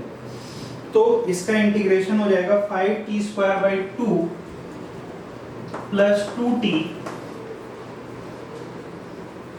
और इसको हम लोग पुट करेंगे 0 से 5 तक, और इधर जो इसका इधर जो होगा ये हमारा x हो जाएगा। तो प्लग करके हम यहाँ से निकाल सकते हैं वेरिएबल की वैल्यूज। प्लग करेंगे, 0 पुट करेंगे तो 0 आ जाएगा आंसर। 5 पुट करेंगे तो ये 5 × 5² + 2 × 5/2,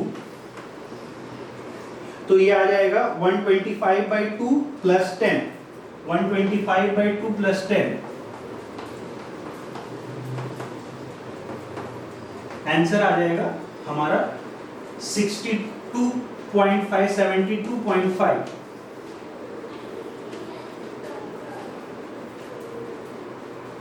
ये आंसर हो जाएगा। तो ये एक वो हो गया स्टेप जिससे हम फॉर्मूला 2 कैसे कर सकते हैं। यहाँ पे हमारा velocity as a function of time दे रखा है। सिमिलरली एक क्वेश्चन और लेते हैं, last question, velocity as function of displacement, velocity as function of displacement।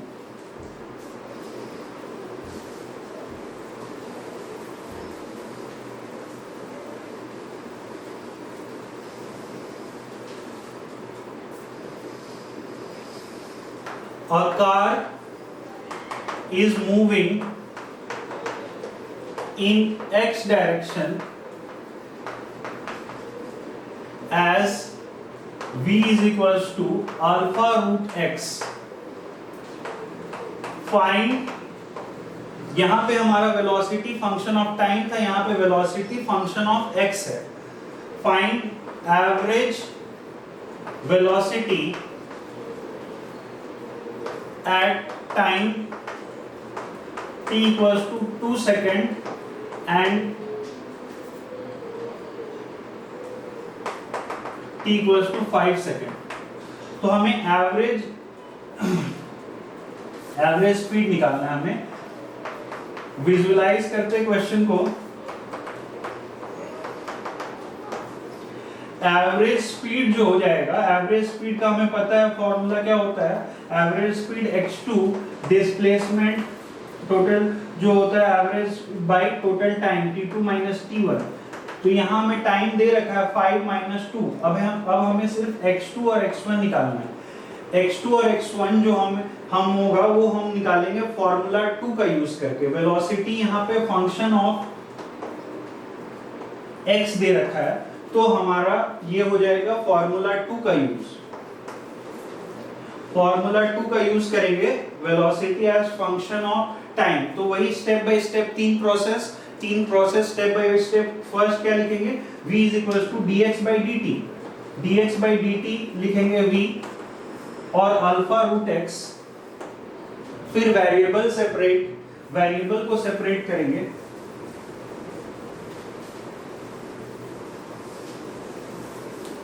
और फिर इंटीग्रेट करेंगे। वेरिएबल सेपरेट करके फिर इंटीग्रेट करेंगे। तो यहां से dx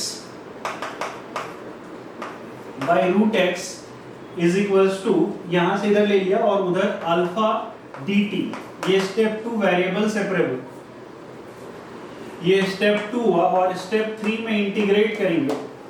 तो इंटीग्रेट किसको करेंगे, इंटीग्रेट तो dx by root x is equals to alpha dt, और अल्फा कांस्टेंट है, इसका इंटीग्रेशन हो जाएगा। तो 0 से x तक और 0 से 2 सेकंड तक, तो इसका इंटीग्रेशन 2 रूट x और पुट करेंगे वैल्यू 0 से x, और इसका इंटीग्रेशन आ जाएगा t, और इसमें पुट करेंगे वैल्यूज 0 से 2। तो यहाँ जब हम लोग ने वैल्यू प्लग किया तो 2 root x is equals to 2 alpha, 2 cancel हो जाएगा, अल्फा x जो हो जाएगा, x के आ गया x अल्फा स्क्वायर हो गया।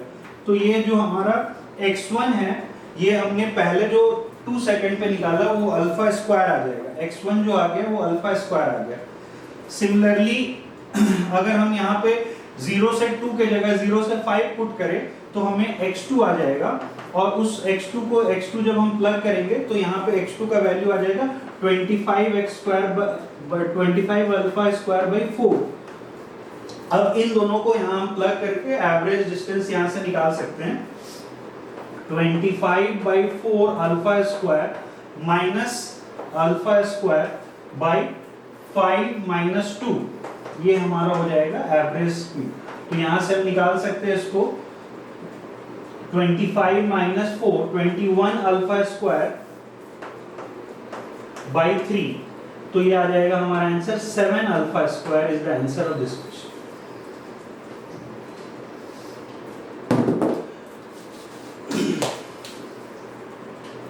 तो आज हम लोग यहीं पे स्टॉप करते हैं। इसके बाद नेक्स्ट कंटिन्यूएशन है इसका एक्सेलरेशन, इसको नोट कीजिए।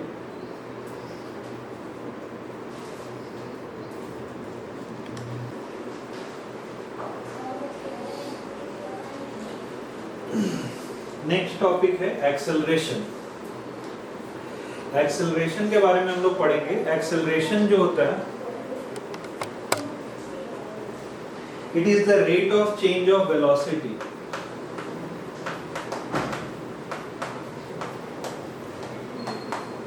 Rate of change of velocity. Acceleration जो होता है rate of change of velocity होता है। अगर एक पार्टिकल है at t = 0 पे उसकी वेलोसिटी, इनिशियल वेलोसिटी जो है u है, एंड एट t = t पे उसकी फाइनल वेलोसिटी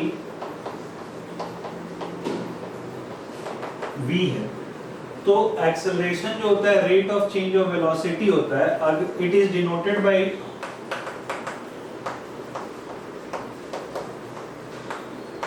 सिंबल a, इसको डिनोट करते हैं सिंबल a से। और जैसे एक्सेलरेशन दो तरह का होता है, एक हम लोग पढ़ेंगे एवरेज एक्सेलरेशन के बारे में, एक हम लोग पढ़ेंगे एवरेज एक्सेलरेशन के बारे में, और सेकंड हम लोग पढ़ेंगे इंस्टैन्टेनियस एक्सेलरेशन के बारे में, इंस्टैन्टेनियस एक्सेलरेशन के बारे में। तो ये सिमिलर है जो हम लोग पहले पढ़े हैं, एवरेज वेलोसिटी और इंस्टैन्टेनियस वेलोसिटी। के जैसा। तो अगर एवरेज एक्सेलरेशन की बात करें तो एवरेज एक्सेलरेशन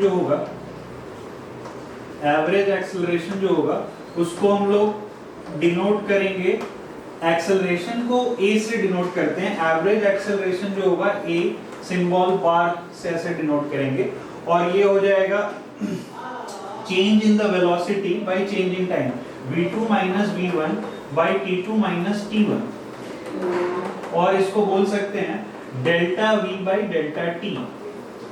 एवरेज एक्सेलरेशन जो होगा वो होगा delta v by delta t। ये एवरेज एक्सेलरेशन का फॉर्मूला हो गया।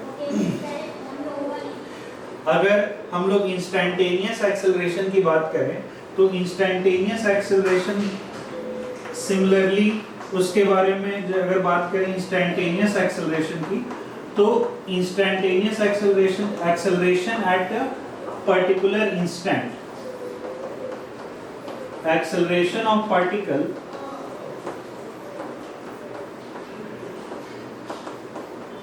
at particular instant,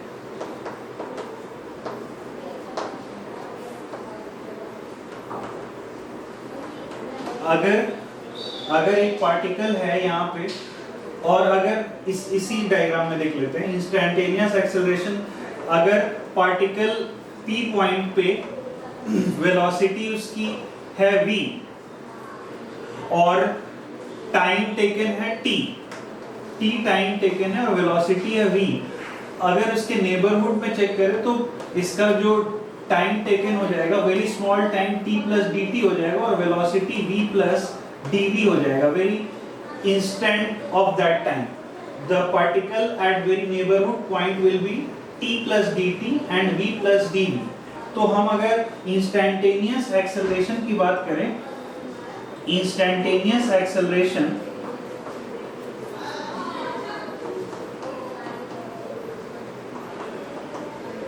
eight p, तो ये डिनोट करेंगे dv बाई dt से। चेंज इन वेलोसिटी यहाँ पे कितना चेंज हुआ है, dv चेंज हुआ है, और टाइम चेंज कितना हुआ है, dt चेंज हुआ है। तो instantaneous acceleration of the particle हो जाएगा dv बाई dt। ये सेम है जो हमने पहले एवरेज वेलोसिटी और एवरेज एक्सेलरेशन में पढ़ रखा है। अब अगर सेम उसी मॉडल पे एक क्वेश्चन ले, तो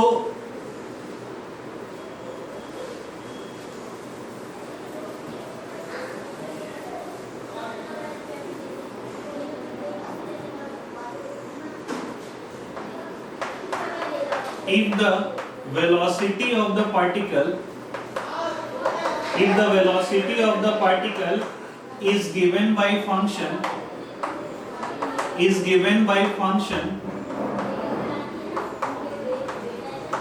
v is equals to 5t square plus 3t plus 2, find instantaneous acceleration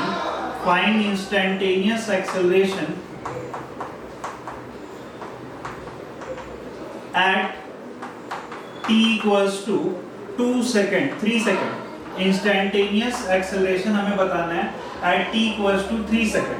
तो इंस्टैन्टेनियस एक्सेलरेशन हमें यहाँ velocity as a function of time दिया हुआ है, v is equals to 5t square plus 3t plus 2 दिया हुआ है, और हमें पता है इंस्टैन्टेनियस एक्सेलरेशन ऑफ पार्टिकल का ये है फॉर्मूला। तो इंस्टैन्टेनियस एक्सेलरेशन क्या हो जाएगा, इंस्टैन्टेनियस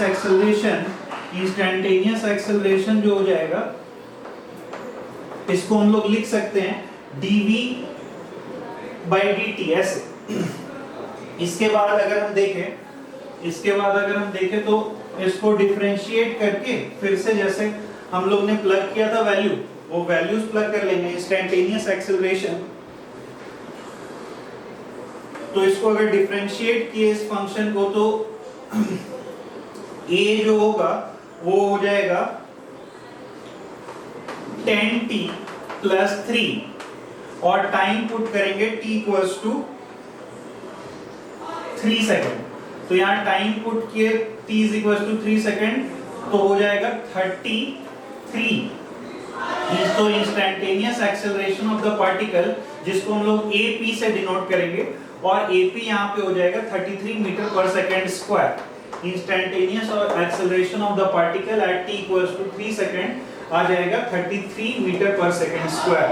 तो इंस्टेंटेनियस और एक्सेलरेशन पार्टिकल का आ गया है हमारा 33 मीटर पर सेकेंड स्क्वायर। अब फिर से जैसे हमने रिप्रेजेंटेशन ऑफ वेलोसिटी किया था, वैसे ही एक बार रिवीजन करते हैं इसको कैसे रिप्रेजेंट कर सकते हैं एक्सेलरेशन ऑफ द पार्टिकल। तो रिप्रेजेंटेशन ऑफ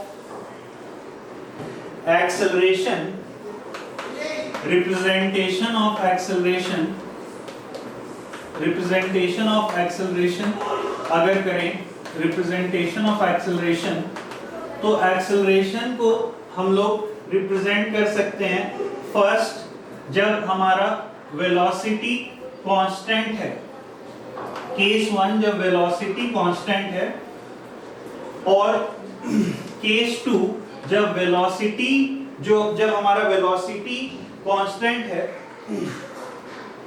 और जब वेलोसिटी कांस्टेंट, यहां पे बता सकते हैं एक्सेलरेशन हमारा कांस्टेंट है, एक्सेलरेशन कांस्टेंट है, और या फिर बोल सकते हैं change in the velocity, change in the velocity is zero. Acceleration constant मतलब चेंज इन वेलोसिटी जीरो।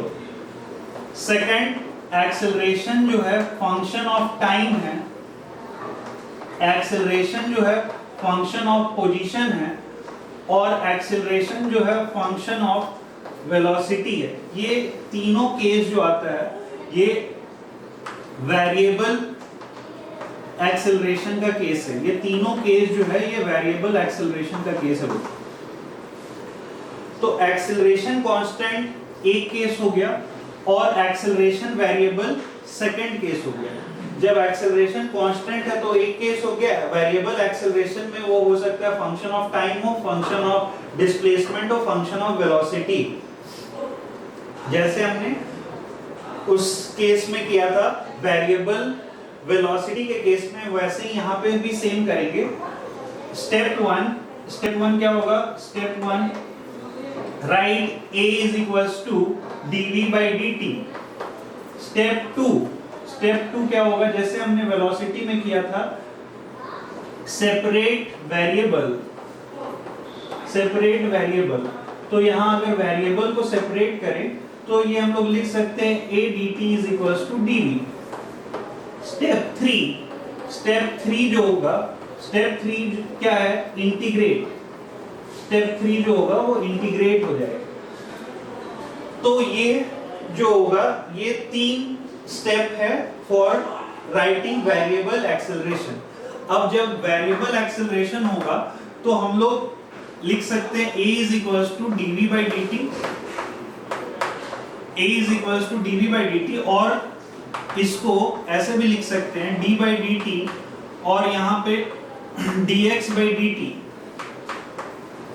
तो ये हो गया d square x by dt square. Acceleration को ये भी लिख सकते हैं, एक तरीका है लिखने का acceleration is equal to this, एक तरीका acceleration is equal to this, और एक तरीका और है अगर हम लोग a is equal to dv by dt और dx dv by dt लिखें और ऊपर नीचे a equals to dv by dt लिखे और ऊपर नीचे dx से मल्टीप्लाई करें तो क्या हो जाएगा? अगर हम लोग इसको एक फंक्शन ले लेते हैं तो यहां से हम लोग लिख सकते हैं dx by dt को हम लोग v लिख सकते हैं dv by dx। तो ये थर्ड फॉर्म हो गया of writing a is equals to v dv by dx। तीनों तरीका है एक्सेलरेशन, इंस्टेंटेनियस एक्सेलरेशन को लिखने का as a function of different variables. इस तीनों पे अभी हम लोग बेस्ड कॉन्सेप्ट चेक करेंगे। तो हमने अभी मैपिंग किया है, एक्सेलरेशन कांस्टेंट हो तो एक कैटेगरी, एक्सेलरेशन वेरिएबल हो तो वो एक कैटेगरी। वैसे ही same step by step functions हम लोग लिखेंगे a is equals to dv by dx। Step 2 separate variable, step 3 integrate. अब हम लोग फर्स्ट केस को टेक ओवर करेंगे और फर्स्ट केस में देखेंगे मोशन अंडर कांस्टेंट एक्सेलरेशन कैसे करते हैं। Motion under constant acceleration check करते हैं, इसको नोट कीजिए।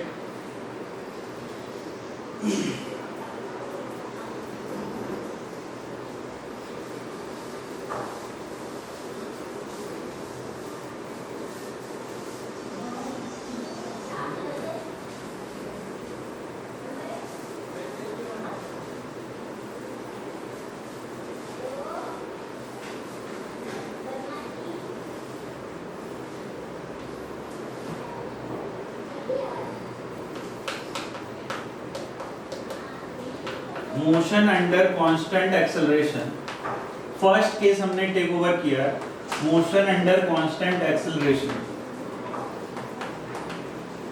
स्टेप बाय स्टेप हम लोग डिटेल्ड प्रोसेस में बढ़ रहे हैं, step by step, sequence by sequence हम लोग लेके चल रहे हैं, from very initial level to very higher level. अब हम लोग देखते हैं एक पार्टिकल है एट t इक्वल्स टू 0 पे, उसकी इनिशियल वेलोसिटी है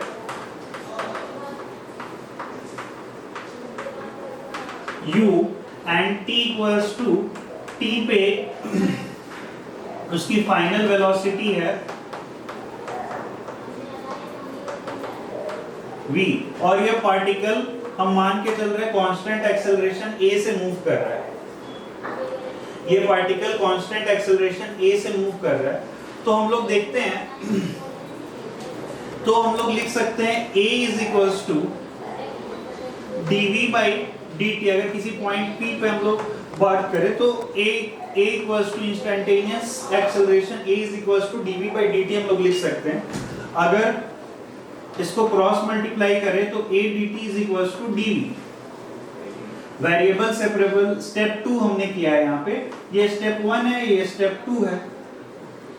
अब थर्ड स्टेप अगर इंटीग्रेट करेंगे तो इसको इंटीग्रेट करेंगे तो इंटीग्रेट कर सकते हैं इसको a dt। a कांस्टेंट है तो इसको बाहर ले सकते हैं, a कांस्टेंट इसको बाहर ले लिया, dt is equals to integrate इधर किए dv को इंटीग्रेट कर सकते हैं। इनिशियल जब t इक्वल्स टू 0 था तो हमारा वेलोसिटी कितना था u, जब t इक्वल्स टू 0 था तो हमारा वेलोसिटी था u, जब t इक्वल्स टू t हुआ तब हमारा वेलोसिटी है v। जब हमने इसको इंटीग्रेट किया तो इसका dt का इंटीग्रेशन आ जाएगा t, और t का लिमिट पुट करेंगे 0 से t, और dv को जब इंटीग्रेट करेंगे तो इसका इंटीग्रेशन आ जाएगा v, और v का लिमिट पुट करेंगे u से v।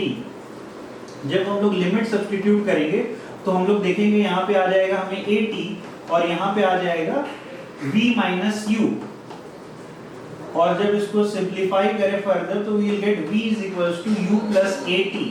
This is the equation of motion, this is the first equation of motion।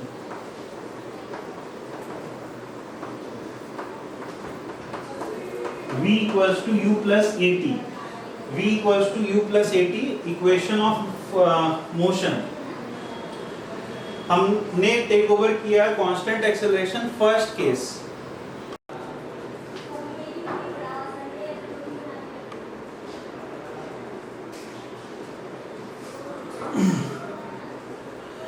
v equals to u plus at आ गया, ये हमारा फर्स्ट इक्वेशन ऑफ मोशन हो गया।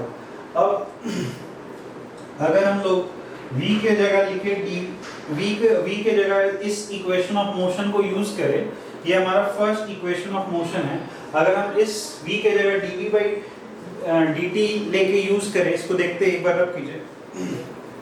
v के जगह अगर हम लोग इसको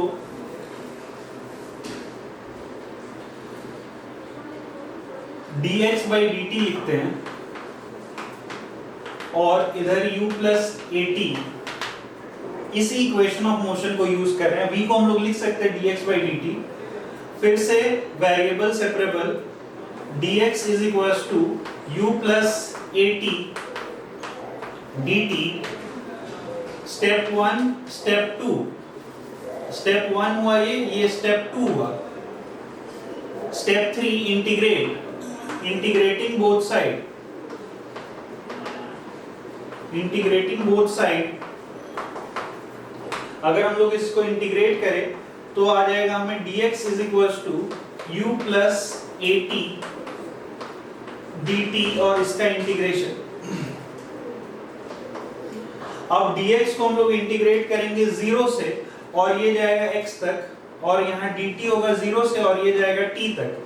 तो dx का इंटीग्रेशन इधर आएगा हमें x और इधर जब इंटीग्रेट करेंगे तो ut plus at square by 2।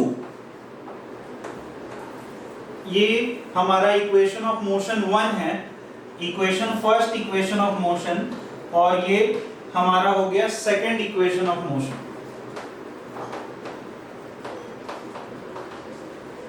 Second equation of motion ये हो गया x is equals to ut plus at square by 2। Already हम लोग क्लास 9th में ये पढ़ रखे हैं, उसका ये प्रूफ है। अब हमने पढ़ रखा था a को हम लोग लिख सकते हैं v dv by dx। a को हम लोग लिख सकते हैं v dv by dx, जो हम लोग अब इसको again variable separable a dx is equals to v dv।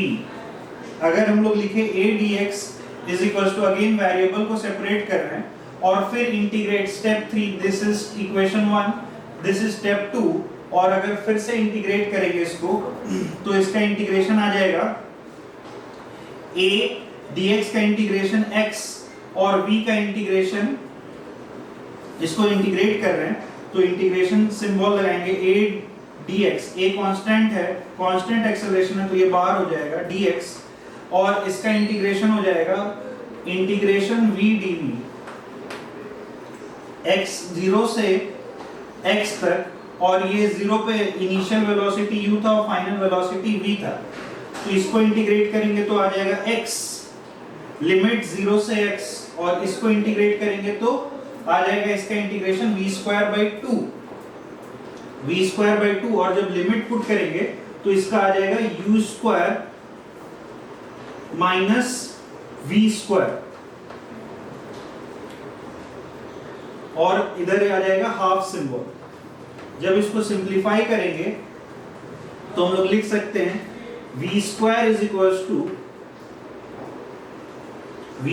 Equals to इसको simplify upper limit minus lower limit, तो यहाँ v square minus u square होगा, upper limit minus lower limit v square minus u square होगा, और जब इसको simplify करेंगे तो हम लोग लिख सकते हैं v square is equals to u square plus 2ax, और ये हमारा है third equation of motion.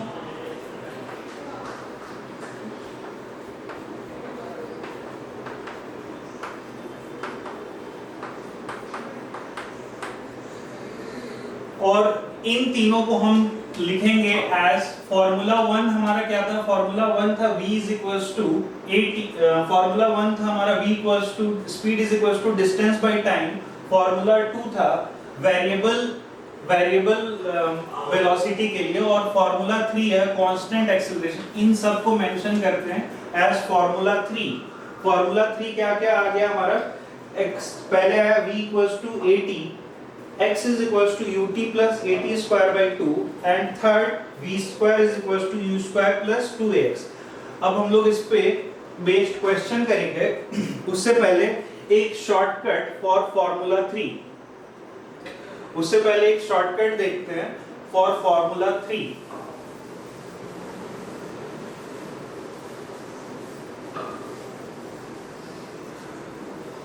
Already ये सब क्लास 9th में सारा फॉर्म पढ़ रखे हैं। अब कैसे इसको हम लोग आगे हायर वर्जन में यूज करना है वो हम लोग देखते हैं। We can solve questions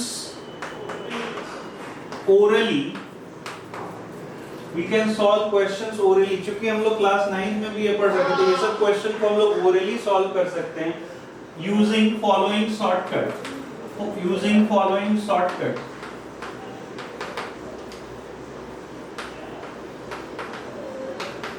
for formula 3 को यूज करते हुए हम लोग ये शॉर्टकट्स अगर हम लोग अप्लाई करें तो हम लोग very easily we can solve the questions. Formula 3 को यूज करके अगर हम लोग शॉर्टकट यूज करें, फर्स्ट जो हमारा कॉन्सेप्ट है, फर्स्ट जो हम लोग कॉन्सेप्ट यूज करेंगे जहां पे हमारा इनिशियल वेलोसिटी 0 है, case 1 initial velocity 0।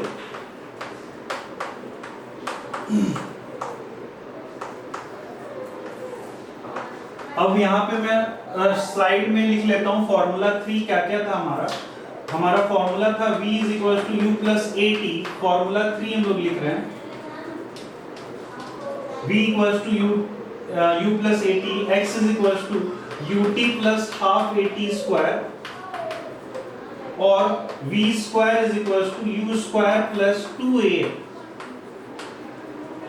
v square is equal to 2 square plus v square is equal to u square plus 2x।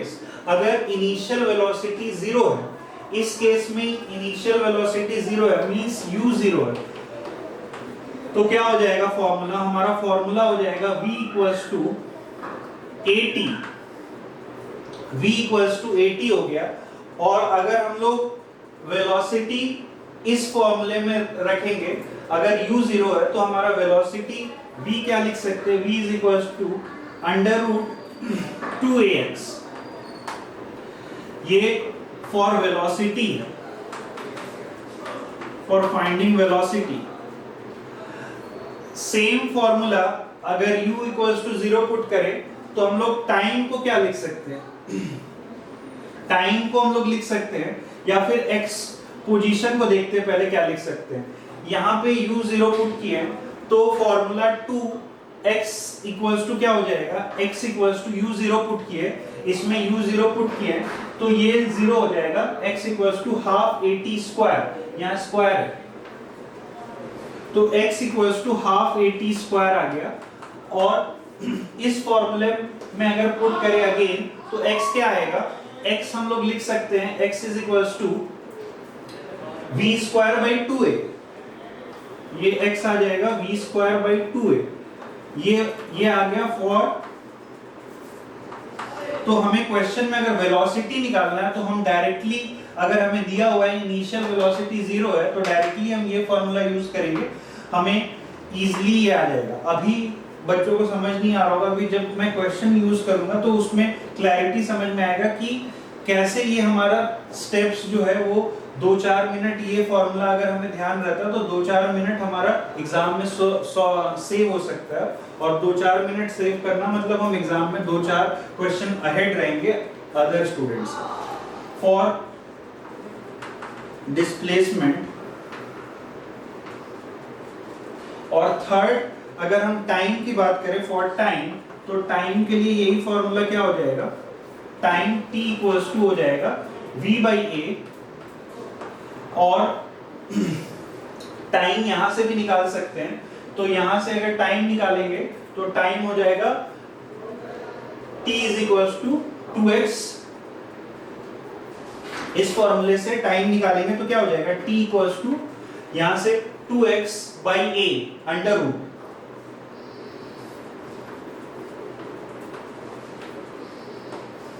Under root 2x by a।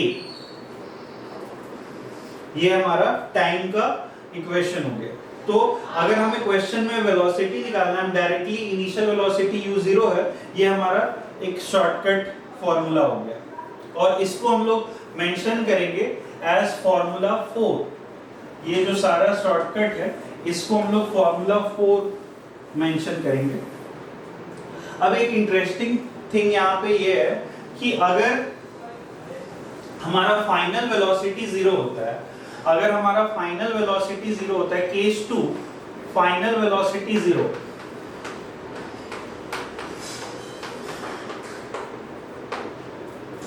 Means v 0 है, तो भी सिर्फ यहाँ क्वेश्चन में जो चेंज है वो u के जगह v चेंज हो जाएगा। सेम फॉर्मूले में अगर हम प्लग करें तो हमारा v के जगह u चेंज हो जाएगा। तो हम लोग फाइनल फॉर्मूला, अगर फाइनल वेलोसिटी 0 है तो हम लोग लिख सकते हैं v equals to u equals to at।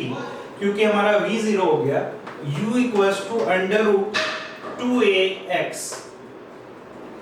2ax, और डिस्प्लेसमेंट के लिए लिखेंगे x equals to half at square, ये फॉर वेलोसिटी हुआ, प्लग करके देखिए वही आएगा। फॉर डिस्प्लेसमेंट अगर लिखेंगे तो x equals to half at square, और x इक्वल्स टू यहां हो जाएगा u स्क्वायर बाई 2a। तो सिर्फ v के जगह u लिख देना है इस फॉर्मूले में, और फॉर्मूला हमारा सेम है। For time t equals to u by a, और t equals to under root 2x by a। अब ये जो शॉर्टकट है फॉर्मूला, इन दोनों को अब हमें सेपरेट याद रखने की जरूरत नहीं है, एक ही फॉर्मूला है। v के जगह अगर u 0 है तो हम यहाँ पे v के जगह u पुट कर देंगे, सेम मॉडल आ जाएगा। इसको नोट कीजिए, और फिर इससे बेस्ड क्वेश्चन देखते हैं कैसे हमारा ये शॉर्टकट हमारा स्टेप बचाएगा, वो हम अभी चेक करेंगे।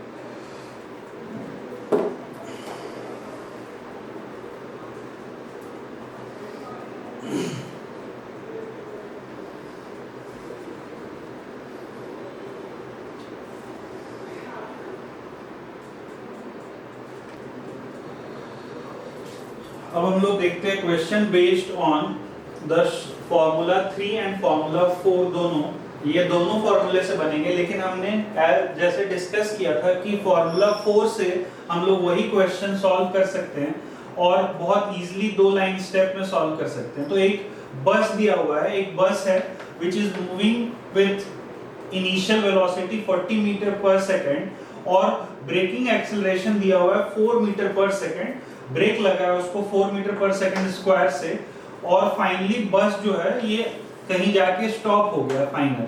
तो हमें फाइंड करना है stopping distance of this bus and this time taken to stop this bus. हमें टाइम निकालना है कि जिसमें ये बस स्टॉप हो जाए। तो हमें स्टॉपिंग डिस्टेंस s निकालना है, हम डिस्टेंस का फॉर्मूला यूज करेंगे। हमें इनिशियल डिस्टेंस निकालना, तो हमें हमारे पास 2 फॉर्मूला है, s is equals to half at square और s is equals to v square by 2a। अब हमें चूंकि फाइनल वेलोसिटी 0 है, फाइनल वेलोसिटी 0, तो हमें पता है कि यहाँ पे u v के जगह u हो जाएगा। तो s को हम लोग लिख सकते हैं v के जगह u करके स्टॉपिंग डिस्टेंस डायरेक्टली लिख सकते हैं u square by 2a। u हमें पता है 40 स्क्वायर, तो विद इन 1 to 2 मिनट हम लोग इसको बहुत इजीली सॉल्व कर सकते हैं। 1600 बाई 2a मींस 8, तो ये आ जाएगा हमारा टोटल डिस्टेंस 200 ये आ गया हमारा फर्स्ट पार्ट का आंसर हो जाएगा 200। Find the time taken by बस टू स्टॉप। हमें टाइम निकालना है, हमें इनिशियल वेलोसिटी, अब हमारे पास फिर से 2 फार्मूला है, कोई सा भी 2 फार्मूला यूज करेंगे, टाइम निकालना है। अगर हम पहला वाला यूज कर ले, हम v के जगह, हमें पता है कि हम यहाँ v के जगह u लिख सकते हैं, क्योंकि ये जो केस बना हुआ है ये बना है जब u 0 है, ये जो केस बना है ये बना है u 0 है, तब ये फॉर्मूला आया। हमारा केस में v 0, तो हमें पता है कि u के जगह अगर v लिख देंगे तो भी सेम आंसर आ जाएगा। तो v के जगह हम u लिख रहे हैं, तो t is equals to u by a।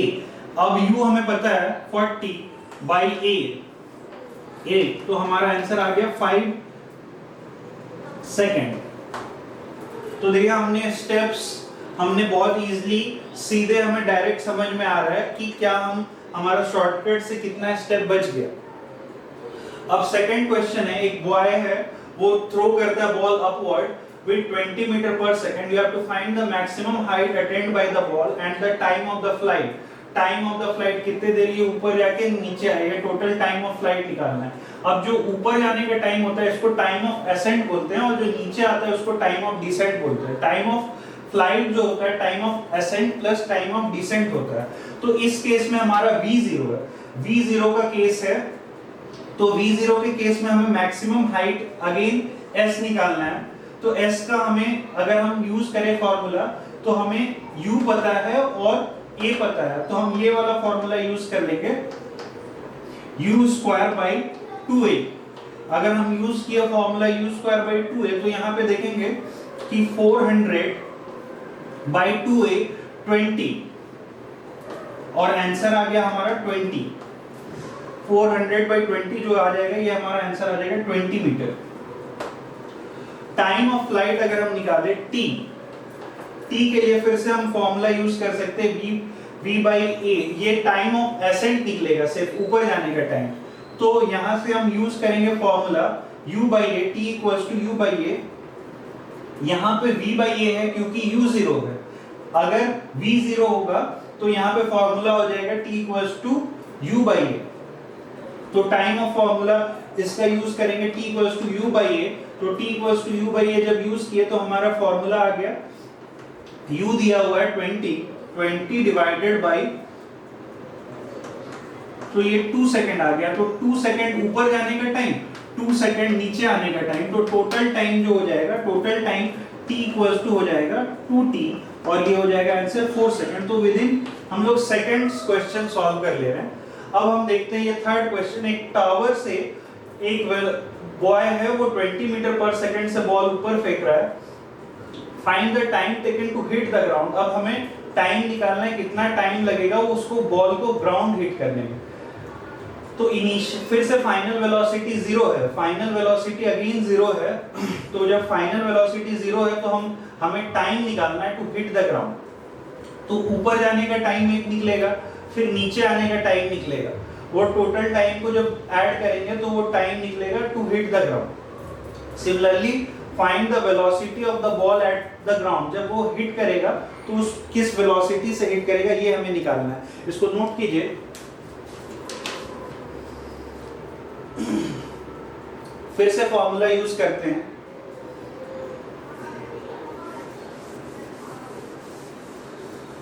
Formula use करेंगे, इस समय हमें फिर निकालना है डिस्टेंस। तो हम डिस्टेंस कवर्ड निकालते हैं, ऊपर जाने में कितना डिस्टेंस लगा।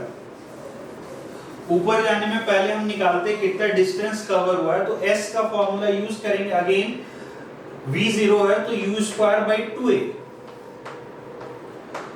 u स्क्वायर बाई 2a जो सेम फॉर्मूला हमने इधर यूज किया था। ऊपर जाने में कितना वेलोसिटी लग रहा है, कितना हाइट ऊपर गया है ये।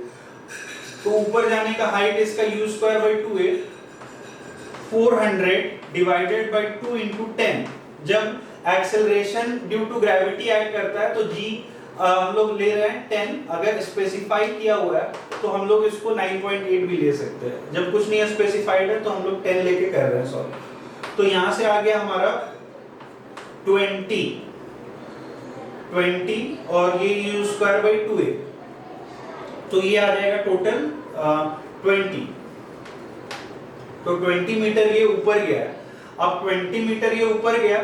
अब यहां से इसको नीचे आना है। अब इसको यहां से नीचे आना है तो 100, तो ये टावर का हाइट और ये 20, टोटल इसको जो आना है डिस्टेंस कवर करना है। अब हाईएस्ट पॉइंट पे इसकी इनिशियल हाईएस्ट पॉइंट पे हमें पता है वेलोसिटी 0 होती है। तो यहाँ पे अब ये u 0 के साथ अब ये होगा, u 0 के साथ होगा और हमें निकालना है टाइम ये नीचे आने का। और यहाँ पे हम ऊपर जाने का भी टाइम निकाल लेते हैं। तो ऊपर जाने का टाइम अगर हम निकालें तो time equals to u by a फिर से यूज करेंगे। u by a 20 divided by 10, ये आ गया 2 सेकेंड। तो 2 सेकेंड ये ऊपर जाने में लगा है, 2 सेकेंड, और ये 20 मीटर ऊपर गया है।